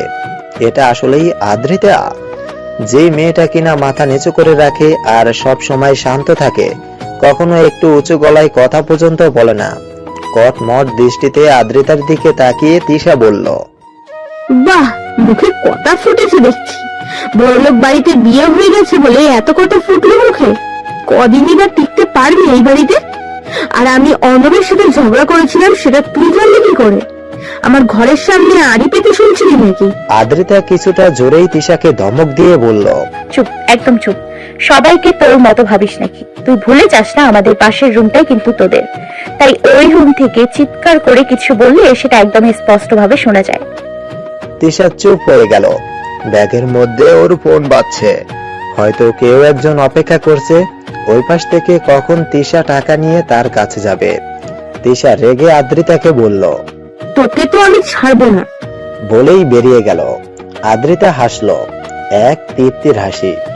ওর যে মাঝে মাঝে রাগ হয় না তা নয়, কিন্তু ও রাগটাকে কন্ট্রোল করতে জানে। আর তিশা ছোট মানুষ, সেটা ভেবেই কখনো কিছু বলতো না, কিন্তু আজ আর পারলো না। সবকিছুর একটা সীমা থাকে, তিশা হয়তো তার সীমা অতিক্রম করে ফেলেছে। আদ্রিতা ভাবলো সেদিনের ঘটনা। অর্ণব আদ্রিতাকে দেখে বলছিল, ভাবি, ভাইকে দেখেছেন? না। ও, তাহলে মনে হয় ওই দিকে। আচ্ছা, আমি যাই তবে। ব্যাস, দূর থেকে এটা দেখছিল তিশা। কথাগুলো শোনেনি, কিন্তু হেসে কথা বলতে দেখেছে। তারপর সেদিন রাতে অর্ণবের সাথে প্রচুর ঝগড়া করেছিল। অর্ণব সেদিনের পর আদ্রিতাকে দেখলেও মাথা নিচু করে অন্যদিকে চলে যায়, হয়তো তিশার কথাই। আদ্রিতার মনটা আজ অনেক ভালো, কেন তা ও নিজেও জানে না। সকাল থেকে মেজাজটা বেশ ফুরফুরে। ও আনমনেই চুলটা খোপা করে বারান্দায় গিয়ে দাঁড়ালো। আদিয়াতের বারান্দায় একটা গোলাপ গাছ আছে, সেখানে কয়েকটা লাল গোলাপ ফুটে আছে। আদ্রিতা একটা ফুল ছিঁড়তে গিয়েও ছিঁড়ল না। আদিয়াতের গাছ ওর অনুমতি ছাড়া ওর গাছের ফুল ছেঁড়াটা ঠিক হবে না। আদ্রিতা দোলনায় বসে পড়ল, হাতে সমরেশ মজুমদারের 7 কাহন উপন্যাসটি। ও এতটাই মনোযোগী হয়ে পড়ছে যে কখন ওর পাশে একজন এসে দাঁড়িয়েছে সেটা টেরই পায়নি। যখন মানুষটা পেছন থেকে ওর খোপায় কিছু একটা গুঁজে দিল, তখন ওর খেয়াল হলো। চমকে গিয়ে দোলনা থেকে উঠে দাঁড়ালো। সামনে তাকাতেই চোখ পড়ল আদিয়াতের ওপর। ক্লান্তি মাখা মুখখানিতেও মানুষটাকে এতটা স্নিগ্ধ লাগে। সাদা শার্টটা ঘামে ভিজে গায়ের সাথে লেপ্টে আছে। আদ্রিতা অন্যদিকে চোখ ফেরালো। আদিয়াতের দিকে তাকিয়ে থাকাটা এই মুহূর্তে ওর কাছে বেশি ভয়ানক মনে হচ্ছে। আদ্রিতা হয়তো বুঝতে পারছে না ও নিজেও এই মানুষটার মায়ায় জড়িয়ে যাচ্ছে একটু একটু করে। তখনই খেয়াল হলো খোপায় কিছু একটা গুজে দিয়েছিল। কি দেখার জন্য খোপায় হাত দিতেই বুঝলো গোলাপ। ও আনমনেই হেসে ফেলল। আদিয়াত আদ্রিতার হাসি মুখ দেখে মুচকি এসে বলল, কি ব্যাপার, আজ ম্যাডামকে বেশ খুশি খুশি মনে হচ্ছে? আদ্রিতা মুচকি এসে বলল, না, এমনি। আচ্ছা, আমি ফ্রেশ হয়ে নেই, তুমি রেডি হও। আদ্রিতা ভ্রু কুঁচকে জিজ্ঞেস করলো, রেডি হব কেন? ঘুরতে যাব তাই। আদ্রিতা কিছু বলল না। ওর নিজেরও বাড়িতে ভালো লাগছিল না, তাই হেসে রেডি হতে চলে গেল। আলমারি খুলতে যাবে, তখনই চোখ পড়লো খাটে রাখা প্যাকেটটার দিকে। এগিয়ে গিয়ে প্যাকেটটা খুলতেই বেরিয়ে এলো সাদা রঙের একটা শাড়ি। সাদা রং দেখে বেশ বিরক্তি হলো। শাড়িটা খুলতেই মুখ হা হয়ে গেল, কারণ শাড়িটা অনেক সুন্দর। সাদার উপরে অনেক সুন্দর করে কাজ করা স্টোন বসানো শাড়িটা। শাড়ির সাথে আরেকটা প্যাকেট ছিল, সেটাতে সাদা কাচের চুড়ি আর কানের দুল। আদ্রিতা শাড়িটা সুন্দর করে পরে চুড়ি আর কানের দুলগুলো পরে রেডি হয়ে গেল। আদিয়াত এর মধ্যেই ফ্রেশ হয়ে বের হলো। আদ্রিতাকে দেখে যেন আদিয়াতের সময় ওখানেই থমকে গেছে। আদ্রিতাকে শাড়িতে বরাবরই একটু বেশিই সুন্দর লাগে আদিয়াতের কাছে। আজও তার ব্যতিক্রম হলো না। আদিয়াত মুগ্ধ দৃষ্টিতে তাকিয়ে রইল আদ্রিতার দিকে। আদ্রিতা পেছনে ফিরতেই দেখলো আদিয়াত ওর দিকে তাকিয়ে আছে। ও কিছুটা লজ্জা পেল, কিন্তু প্রকাশ করলো না।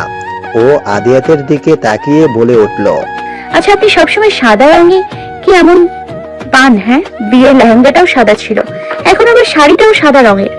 আদিয়াতের ঘোর ভাঙলো আদ্রিতার কথায়। আদিয়াত মুচকি হেসে বলল, সাদা না বলে শুভ্র রং বলো। সাদার চেয়ে শুভ্রটাই বেশি সুন্দর লাগে। যাই হোক, শুভ্র মানে তো সাদা। জানো, সাদা রং হচ্ছে পবিত্র একটা রং। আর তুমি আমার কাছে একদম পবিত্র একটা ফুল। তোমায় প্রথম আমি যেদিন দেখি সেদিনও তুমি সাদা রঙের শাড়ি পরা ছিলে। প্রথম কথাগুলো শুনে বেশ মুগ্ধ হলেও শেষের কথাটা শুনে আদ্রিতার কপাল কুঁচকে এলো। আদিয়াত কি তবে ওকে আরো আগে থেকেই চিনে? কিন্তু জিজ্ঞেস করতে যাবে তার আগেই আদিয়াত ওকে থামিয়ে বলে উঠল, এখন আর কিছু জিজ্ঞেস করো না, পরে এক সময় বলবো নে। আদ্রিতা আর কিছু বলল না। কিছুক্ষণের মধ্যেই আদিয়াত রেডি হয়ে এলো। তারপর দুজনেই বেরিয়ে পড়ল। মিসেস তৌসি তার রুমেই ছিল, তাই আর তাকে বলে গেল না ওরা। গাড়িতে উঠে বসতেই আদিয়াত গাড়ি চালানো শুরু করলো। আদ্রিতা জানে ওরা কোথায় যাচ্ছে। অনেকটা দূর যেতেই হুট করে গাড়ির সামনে পিচ্চি একটা ছেলে এসে দাঁড়ালো। ছেলেটা ফুল, গাজরা এসব বিক্রি করে। বয়স বেশি না, কিন্তু পেটের দায়ে করতে হয় এসব কাজ ওদের। আদিয়া ছেলেটার থেকে একটা গাজরা কিনে নিল। তারপর আদ্রিতার খোপায় গাজরাটা পরিয়ে দিল। আদ্রিতা হেসে ফেললো, বরাবরই গাজরাটা খুবই পছন্দের একটা জিনিস ওর। গাড়ি এসে থামলো একটা পার্কে। পার্কের ভেতরে ঢুকতে যাবে এমন সময় আদ্রিতার চোখ পড়লো একজনের দিকে। আদ্রিতার সারা শরীর কাঁপুনি দিয়ে উঠল। 3 বছর পর আবার সেই জঘন্য মানুষটার সাথে ওর দেখা হবে তা কখনোই ভাবিনি। আদিয়াত দুবার ডাকার পরেও যখন আদ্রিতা শুনল না, তখন আদ্রিতার দৃষ্টি অনুসরণ করে তাকাতেই আদিয়াত আঁতকে উঠল। ও যাদের থেকে আদ্রিতাকে দূরে রাখতে চেয়েছিল, শেষে তাদের সাথেই কিনা আদ্রিতার দেখা হয়ে গেল।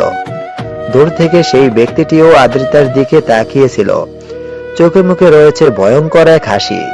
না, আদ্রিতা আর ওখানে তাকিয়ে থাকতে পারল না।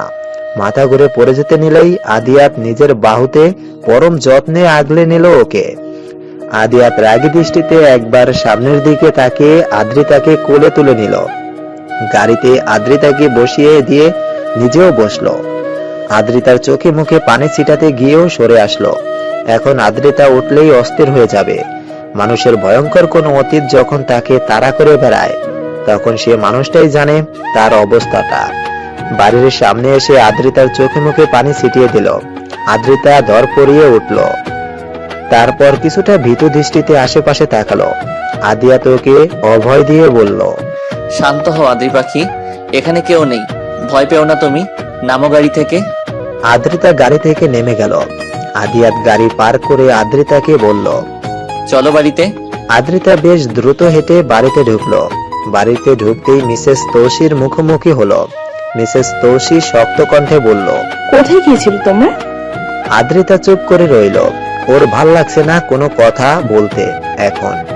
আদিয়াত আদ্রিতার অবস্থা বুঝতে পেরে মাকে উদ্দেশ্য করে বলল, একটু বাইরে গিয়েছিলাম মা, আসলে এই বাড়িতে আসার পর আদ্রিতা তেমন একটা বের হয়নি, তাই ওকে একটু ঘুরিয়ে আনলাম।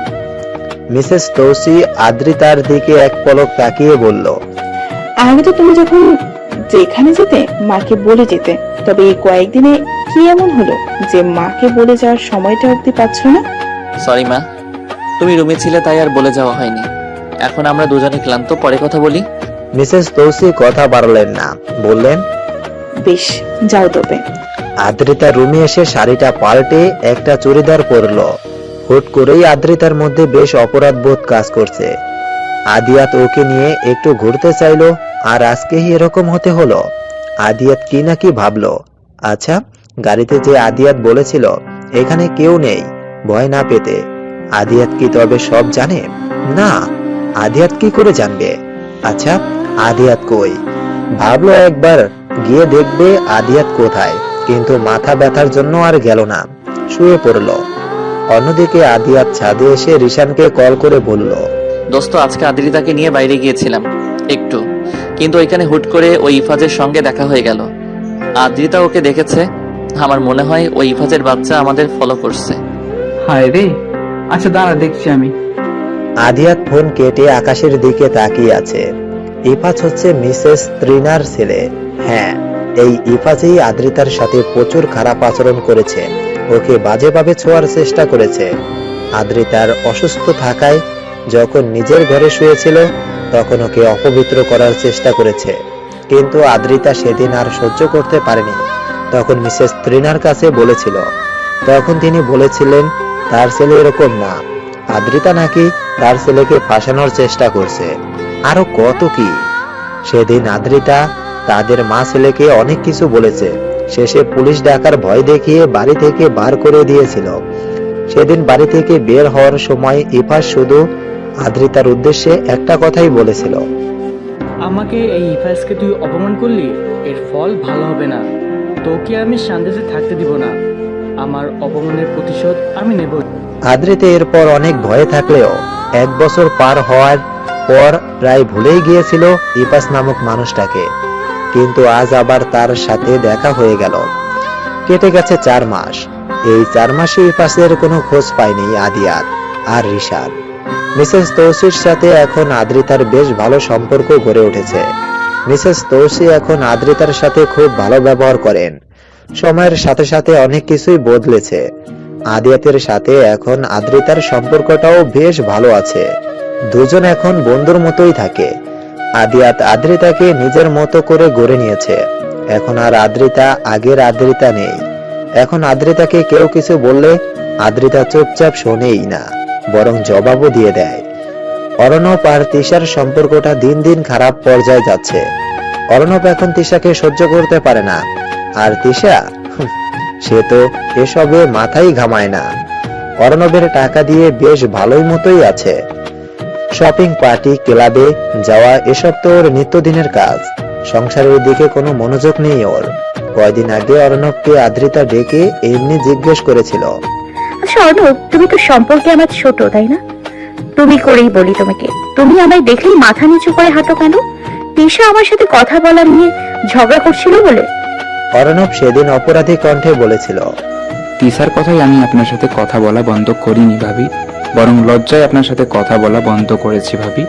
আমার রুমের পাশে রুমটা তো আপনার, তাই আমি জানতাম আপনি তিসার বলা সব কথাই স্পষ্ট শুনেছেন। সেই জন্যই আপনার সাথে কথা বলতে আমার লজ্জা করছিল। তিসা আপনাকে নিয়ে আজে বাজে কথাও বলেছিল।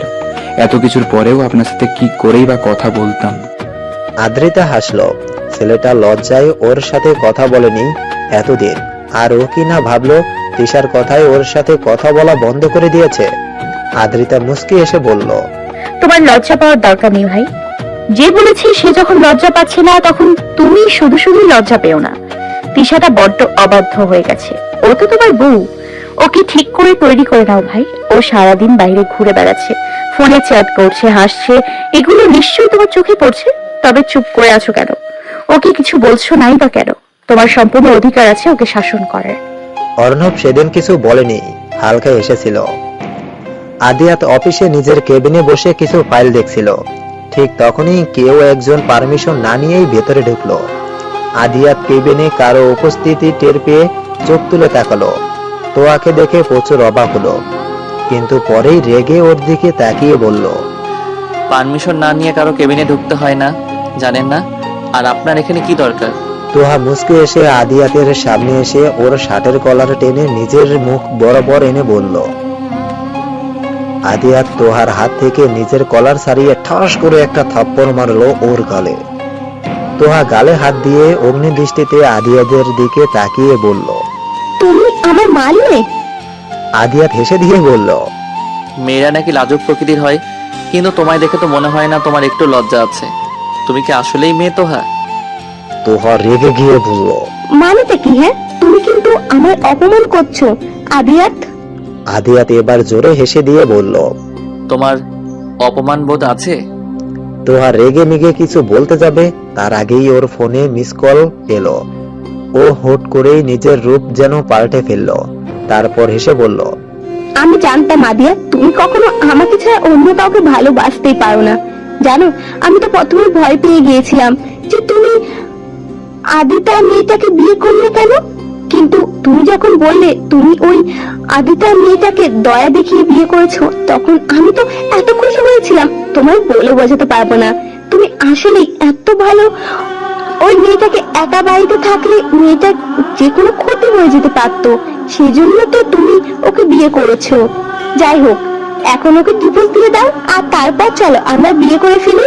ওই মেয়েটাকে না হয় তোমার বাড়িতে রেখে দিয়ে সার্ভেন্ট হিসাবে। ওই মেয়ের কোনো যোগ্যতা আছে তোমার বউ হওয়ার? তোহার কথায় আদিয়াত অবাক হয়ে তাকিয়ে রইল। তোহা কি বললো এগুলো কিছুই বুঝলো না। আদিয়াত তোহার দিকে অবাক দৃষ্টিতে তাকিয়ে বলল, মাথা খারাপ হয়ে গেছে তোমার? কি বলছো এসব উল্টাপাল্টা? তোহা হেসে বলল, আমার মাথা খারাপ হয়নি, তবে এমন কিছু হতে চলেছে যার জন্য তোমার মাথা খারাপ হয়ে যাবে। বলেই বেরিয়ে গেল। আদিয়াত ধপ করে চেয়ারে বসে পড়ল। এই ঝামেলা ওর আর ভালো লাগছে না। বাড়িতে চলে গেল আদিয়াত। বাড়িতে যেতেই দেখলো আদ্রিতা মিসেস তৌসিকে সাহায্য করছে রান্নাঘরের কাজে। আদিয়াত ক্লান্ত দৃষ্টিতে একবার সেদিকে তাকিয়ে রুমে চলে গেল। আদিয়াত আসার ঘন্টাখানিক পরে আদ্রিতা রুমে গেল, কিন্তু আদিয়াতের দিকে ফিরেও তাকালো না। নিজের ফোনের কাছে গিয়ে ফোনটা হাতে নিয়ে বারান্দায় গেল। এই ফোনটা আদিয়াত ওকে কিছুদিন আগে কিনে দিয়েছিল। আদিয়াত আদ্রিতার আচরণে বেশ অবাক হলো।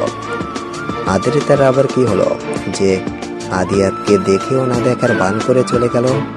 আদিয়াত বারান্দার দিকে যেতে গিয়েও থেমে গেল। দরকার কি ওকে বিরক্ত করার? ওর সময় হলে তো আসবেই আদিয়াতের কাছে। নিজের অজান্তেই আদিয়াতের মনে কিছুটা অভিমানের জন্ম হলো। ঈশা অনেকক্ষণ ধরে ইফাজের জন্য অপেক্ষা করছে, কিন্তু অনেক সময় পার হয়ে যাওয়ার পরেও ইফাজ আসছে না। ঈশা অনেকটা বিরক্ত হলো। তারপর ইফাজকে কল করলো। দুবার রিং বাজতেই ইফাজ কলটা রিসিভ করলো।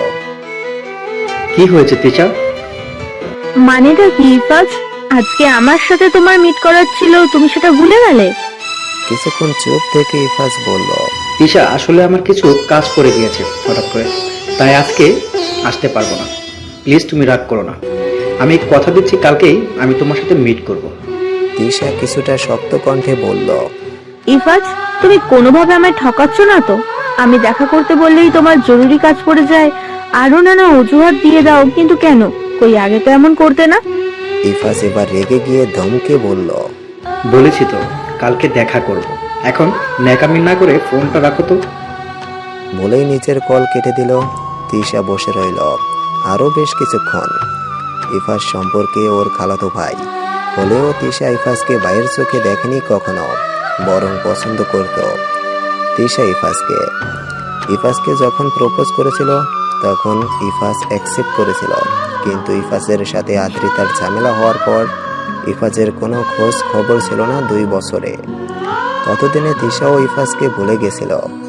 তারপর পেয়েছিল অর্ণবকে। অর্ণব খুব বড়লোক বাড়ির ছেলে হওয়ায় তিশা লোভে পড়ে অর্ণবকে পটানোর চেষ্টা করতে থাকে এবং একসময় সফল হয়।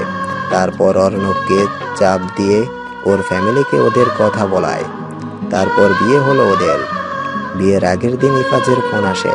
তখন তিশা কি করবে? আর পরের দিন অর্ণবের সাথে বিয়ে হয়েছে, কিন্তু ইফাজের সঙ্গেও আবার সম্পর্কে জড়িয়ে পড়েছে। ইফাজ যখনই টাকা চেয়েছে অর্ণবের থেকে টাকা নিয়ে ইফাজকে দিয়েছে। আদ্রিতার সব খবর ইফাজকে দিয়েছে তিশা, কিন্তু বেশ কিছুদিন ধরে ইফাজ ওকে আগের মতো সময় দিচ্ছে না, কথাও বলছে না বেশি। ও কিছু বললেও খারাপ ব্যবহার করছে। তিশা দীর্ঘশ্বাস ফেলে উঠে বাড়ির উদ্দেশ্যে রওনা দিল, কিন্তু মনে আদ্রিতার প্রতি একটা রাগ জন্মালো। ওর ধারণা আদ্রিতা ওই দিন ওকে টাকাটা দিত, সেটাও ইফাজকে দিলে ইফাজের সাথে সবকিছু ঠিকঠাক থাকতো। তিশা বাড়িতে ফিরতেই মুখোমুখি হলো অর্ণবের। অর্ণব তিশার দিকে অগ্নি দৃষ্টিতে তাকিয়ে বলল, তুমি বাড়ি থেকে বেরিয়েছো 3টা বাজে, আর এখন রাত 8টা বাজে। এত সময় তুমি? তিশার এমনিতেও মেজাজ ভালো ছিল না, তারপরে আবার অর্ণবের রাগের দৃষ্টিতে তিশা নিজেও দ্বিগুণ রেগে গেল। জোরে বলল, আমার যেখানে ইচ্ছে সেখানে গিয়েছিলাম, তোমায় বলতে বাধ্য নই আমি। তুমি বাধ্য। অনেক সহ্য করেছি, কিন্তু আর পারবো না। তুমি কোথায় যাচ্ছ, কি করছো, এইসব জানা আমার প্রয়োজন। রোজই আমার থেকে এত টাকা নিয়ে কি বা করছো তুমি? একদম বেশি কথা বলবি না বলে দিচ্ছি। তোর টাকার অভাব আছে নাকি? সম্পত্তি ভাগ হলেও তো কত কিছু পাবি।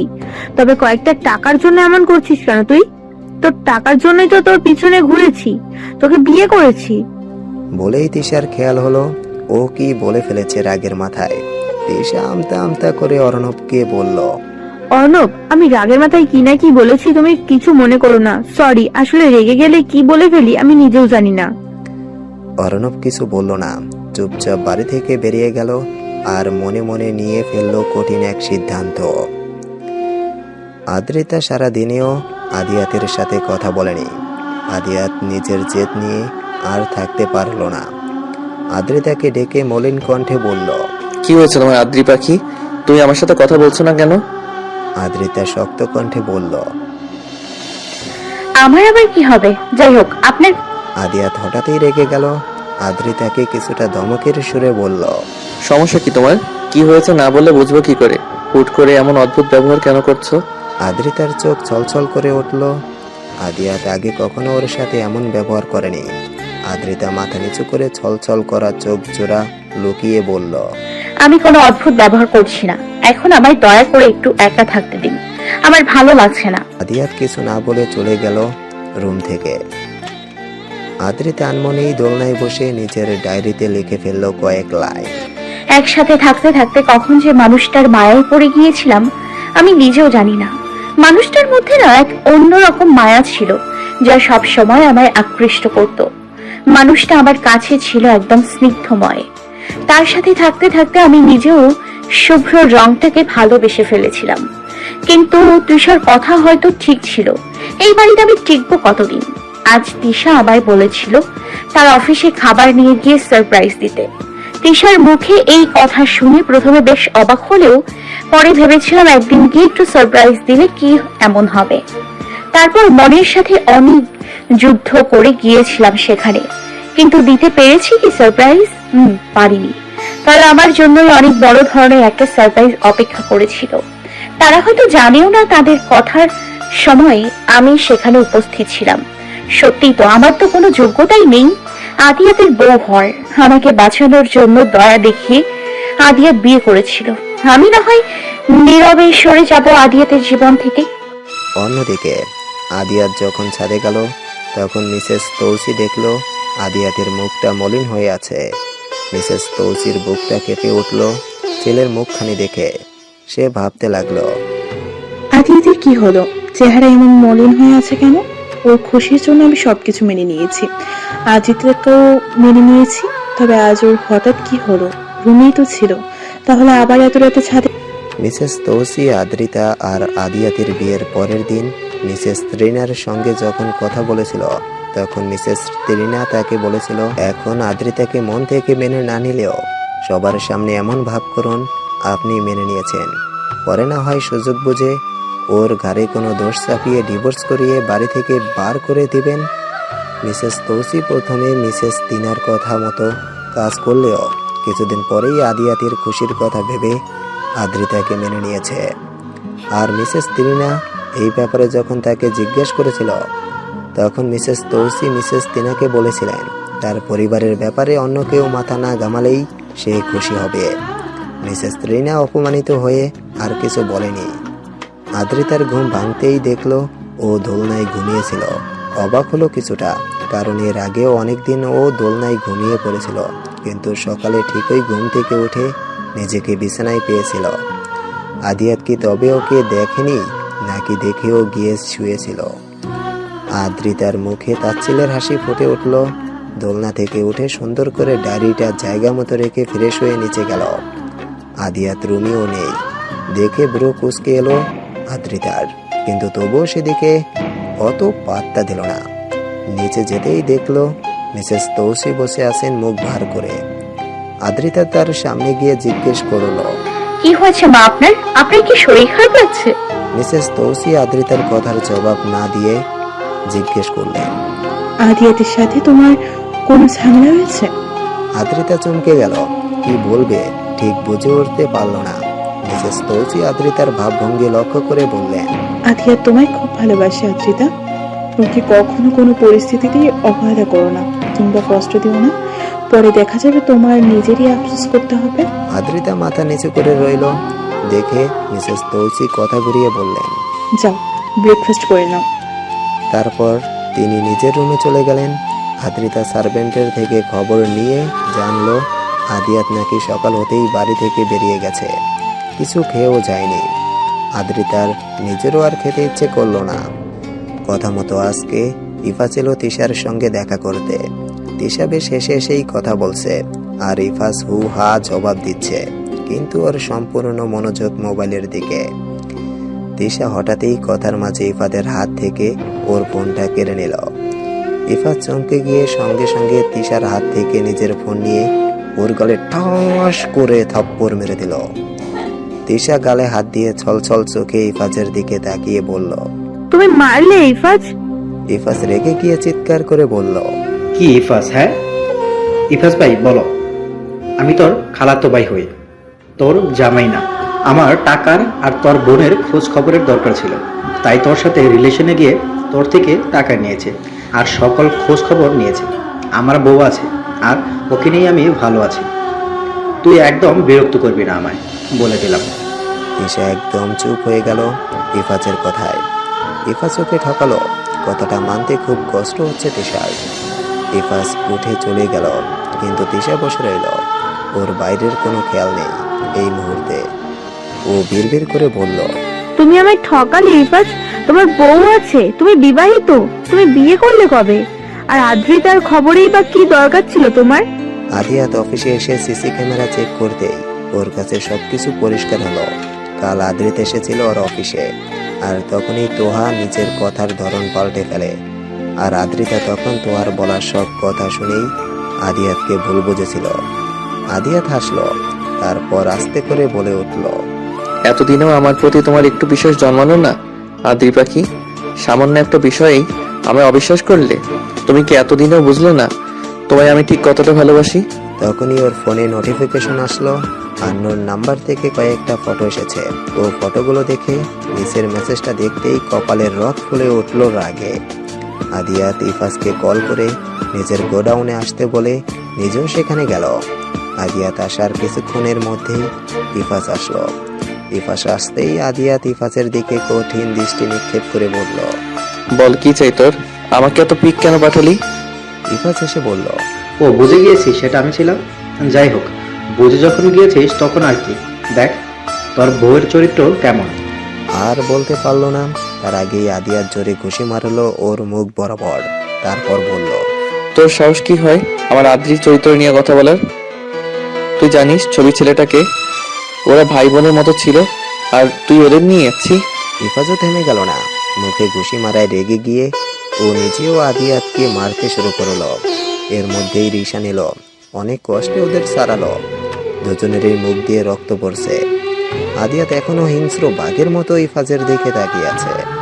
ইফাজ কাউকে ফোন করলো। কিছুক্ষণের মধ্যেই দুজন লোক এসে ইফাজকে ধরে হসপিটালে নিয়ে গেল। আর রিশান এসে আদিয়াতের কপালে ব্যান্ডেজ করে দিয়ে জিজ্ঞেস করলো কি হয়েছিল। আদিয়াত সব কিছু বলল। তখন ওর মোবাইলের পিকগুলো ছিল আদ্রিতা আর একটা ছেলের, আর মেসেজটা ছিল, দেখ তোর এত ভালোবাসার আদ্রি পাখির নষ্টামি। আদিয়াত মেসেজটা দেখেই বুঝেছিল এটা ইফাজই দিয়েছে। আর তারপর তো রিশান হঠাৎই আদিয়াতকে জিজ্ঞেস করলো, আচ্ছা দোস্ত, এই ইফাজের সাথে তোর কিসের এত শত্রুতা? আদিয়াত বলল, আদ্রিতাকে আমি ভালোবাসি প্রায় আরো 5 বছর আগে থেকে। ও একটা হোটেলে জব করতো, সেখানে ঘুরতে গিয়েছিলাম একবার অর্ণবের সাথে। ওইখানে এক দেখাতেই আমি ওর প্রেমে পড়ি। এরপর থেকে ঘন ঘন সেই রেস্টুরেন্টে যাওয়া আসা করতাম, ওর খবরও রাখতাম। আমি একজন মহিলাকে টাকা দিয়ে বলেছিলাম যেভাবেই হোক সে যেন ওই বাড়িতে গিয়ে আশ্রয় নেয়, আর ওর খবর আমায় দেয় সব সময়। এরপর যেদিন ওই ইফাজ ওর সাথে খারাপ আচরণ করেছিল, সে আমায় ফোন করে জানিয়ে দিয়েছিল। আর তখন আদ্রি ইফাজকে বাড়ি থেকে বের করে দিয়েছিল। আমিও ঠিক তখনই আমার লোক দিয়ে ওই ইফাজকে তুলে আনি। তারপর ইচ্ছে মতো শিক্ষা দিয়েছিলাম। যে 2 বছর নিখোঁজ ছিল সেই সময়টা বেশিরভাগই ও হসপিটালে ছিল। এরপর সুস্থ হওয়ার পর থেকে ওর সমস্ত রাগ আদ্রিতার সঙ্গে সঙ্গে আমার উপরেও এসে পড়েছে। রিশান সব শুনে দীর্ঘশ্বাস ফেলে বলল, ও আচ্ছা, তুই বা বাড়ি যা, গিয়ে রেস্ট নে, এই শরীর নিয়ে আর অফিসে যেতে হবে না। আদিয়াত কিছুক্ষণ চুপ থেকে বলল, ঠিক আছে আমি। রিশান রেগে বলল, হ্যাঁ, তুই তো সবসময় ঠিক থাকিস, আর যদি তুই বাড়ি না গিয়ে অফিসে যাস তো তোর খবর আছে বলে দিলাম। চুপচাপ বাড়ি যা, রেস্ট নে। আদিয়াত আর কিছু বলল না। কিছুটা সময় ওইখানেই বসে রইল। তারপর বাড়ির উদ্দেশ্যে রওনা হলো। আদিয়াত রুমে গিয়ে দেখলো আদ্রিতা জানালা দিয়ে বাইরে তাকিয়ে আছে। পরনে শুভ্র রঙের চুড়িদার, অবাধ্য চুলগুলো বাতাসে উড়ে মুখে এসে পড়ছে বারবার। কিন্তু আদ্রিতা আনমনা হয়ে তাকিয়ে আছে আকাশ পানে। আদিয়াত ওর পাশে গিয়ে দাঁড়ালো। আদ্রিতা কারো উপস্থিতি টের পেয়ে ঘুরে এক পলক আদিয়াতের দিকে তাকিয়ে চোখ ফিরিয়ে নিল। আদ্রিতা মনে মনে ভাবল, আদিয়াতের কপালে কি হয়েছে। আর আদিয়াতের মাথা বেশ গরম ছিল রিশানের কারণে। আবার এখন আদ্রিতার এমন ব্যবহারে প্রচুর রেগে গেল। আদ্রিতার বাহু চেপে ধরে নিজের দিকে ফিরিয়ে বলল, সমস্যা কি তোমার? হ্যাঁ, আমায় এইভাবে ইগনোর কেন করছো? আদ্রিতা আদিয়াতের দিকে এক পলক তাকিয়ে বলল, আমার ডিভোর্স চাই, আপনি আমার ডিভোর্স। আদিয়াত এমনিতেই প্রচুর রেগেছিল। তারপরে আবার ডিভোর্সের কথা শুনে আদ্রিতার বাহু ছেড়ে টেবিলের পাশে থাকা গ্লাসটা জোরে জোরে মারলো। তারপর চিৎকার করে বলল, তোর সাহস কি করে হয় ডিভোর্সের কথা মুখে আনার? তুই কি ভেবেছিস তুই বললেই আমি তোকে ডিভোর্স দিয়ে দিব? বিয়েটা কিন্তু আমি তোর ইচ্ছেতে করিনি, বরং ব্ল্যাকমেইল করে করেছি। তবে তুই ভাবলি কি করে ডিভোর্স চাইবি আর আমি দিয়ে দিব? কি হলো বল? আদ্রিতা কেঁপে উঠল আদিয়াতের চিৎকার করে বলা কথাগুলো শুনে। তারপর কোনো মতে নিজেকে সামনে বলল, আপনার কয়জনকে লাগবে? আপনি আমায় দয়া করে বিয়ে করেছিলেন যেন আমি তিশার বিয়ের পর একা না হয়ে যাই, আর আমার ক্ষতি যেন না হয়। তবে এখন কিসে এত অধিকার দেখাচ্ছেন? আমার মতো ছেড়ে দিন, আর আপনি আপনার ভালোবাসার মানুষটাকে বিয়ে করে নিন। আদিয়াত শান্ত হয়ে আদ্রিতাকে বলে উঠল, আমি জানি তুমি আমার অফিসে গিয়েছিলে এবং ওই মেয়েটার বলা প্রতিটা কথাই শুনেছো, কিন্তু আগে আমায় ক্লিয়ার করতে দাও সবকিছু, তারপর তোমার যা ইচ্ছে তাই বলো। আদ্রিতা সঙ্গে সঙ্গেই বলে উঠল, কি ক্লিয়ার করবেন আপনি? এই তো যে আপনি ওই মেয়েটাকে চেনেন না, মেয়েটা কেন এমন করলো তা জানেন না। কি ঠিক বললাম না মিস্টার আদিয়াত? আসলে কি বলুন তো, আপনি না একজন ক্যারেক্টারলেস ব্যক্তি। আদ্রিতার বলতে পারলো না, তার আগেই আদিয়াত আগে থেকে দ্বিগুণ চিৎকার করে বলল, তুই এই মুহূর্তে আমার চোখের সামনে থেকে বেরিয়ে যা। আদ্রিতা কিচ্ছু বলল না, চোখ মুছতে মুছতে বেরিয়ে গেল। কিন্তু শুধু রুম থেকেই বেরোয়নি, বরং বাড়ি থেকেই বেরিয়ে গেল। আদ্রিতাকে বাড়ি থেকে বেরোতে দেখে মিসেস তৌসি আদিয়াতের কাছে গিয়ে বলল, কি হয়েছে আদিয়াত? মেয়েটা এমন করে বেরিয়ে গেল কেন? আদিয়াত চমকে গিয়ে বলল, মানে কোথায় গিয়েছে? মিসেস তৌসি অস্থির ভাবে বললেন, তা তো জানি না, দেখলাম বাড়ি থেকে বেরিয়ে যেতে। বেশি দূর যেতে পারেনি, তুই যা তাড়াতাড়ি। আদিয়াত আর এক মুহূর্তও বসে থাকলো না, দৌড়ে বাড়ি থেকে বেরিয়ে গেল। আদ্রিতা হাঁটতে হাঁটতে মেইন রোডের মাঝখানে চলে গিয়েছে। ওর আশেপাশের কিছু খেয়াল নেই, আনমনা হয়ে আসছে। আদিয়াত আদ্রিতাকে খুঁজতে খুঁজতে দৌড়ে আসতেই দেখলো আদ্রিতা রাস্তার একদম মাঝখানে হাঁটছে। মুহূর্তেই আদিয়াতকে ঘিরে ধরলো একরাশ ভয় আর অস্থিরতা। একটা ট্রাক আদ্রিতার দিকে এগিয়ে যাচ্ছে। আদ্রিয়া চিৎকার করে আদ্রিতাকে ডাকলো, কিন্তু তা হয়তো আদ্রিতার কান অব্দি পৌঁছালো না। আদ্রিয়া দৌড়ে আদ্রিতার সামনে যাবে, তার আগেই ট্রাকটা এসে আদ্রিতাকে ধাক্কা দিয়ে চলে গেল। এক নিমেষেই আদ্রিতার শুভ্র রঙের চুড়িদারটা যেন টকটকে লাল হয়ে গেল।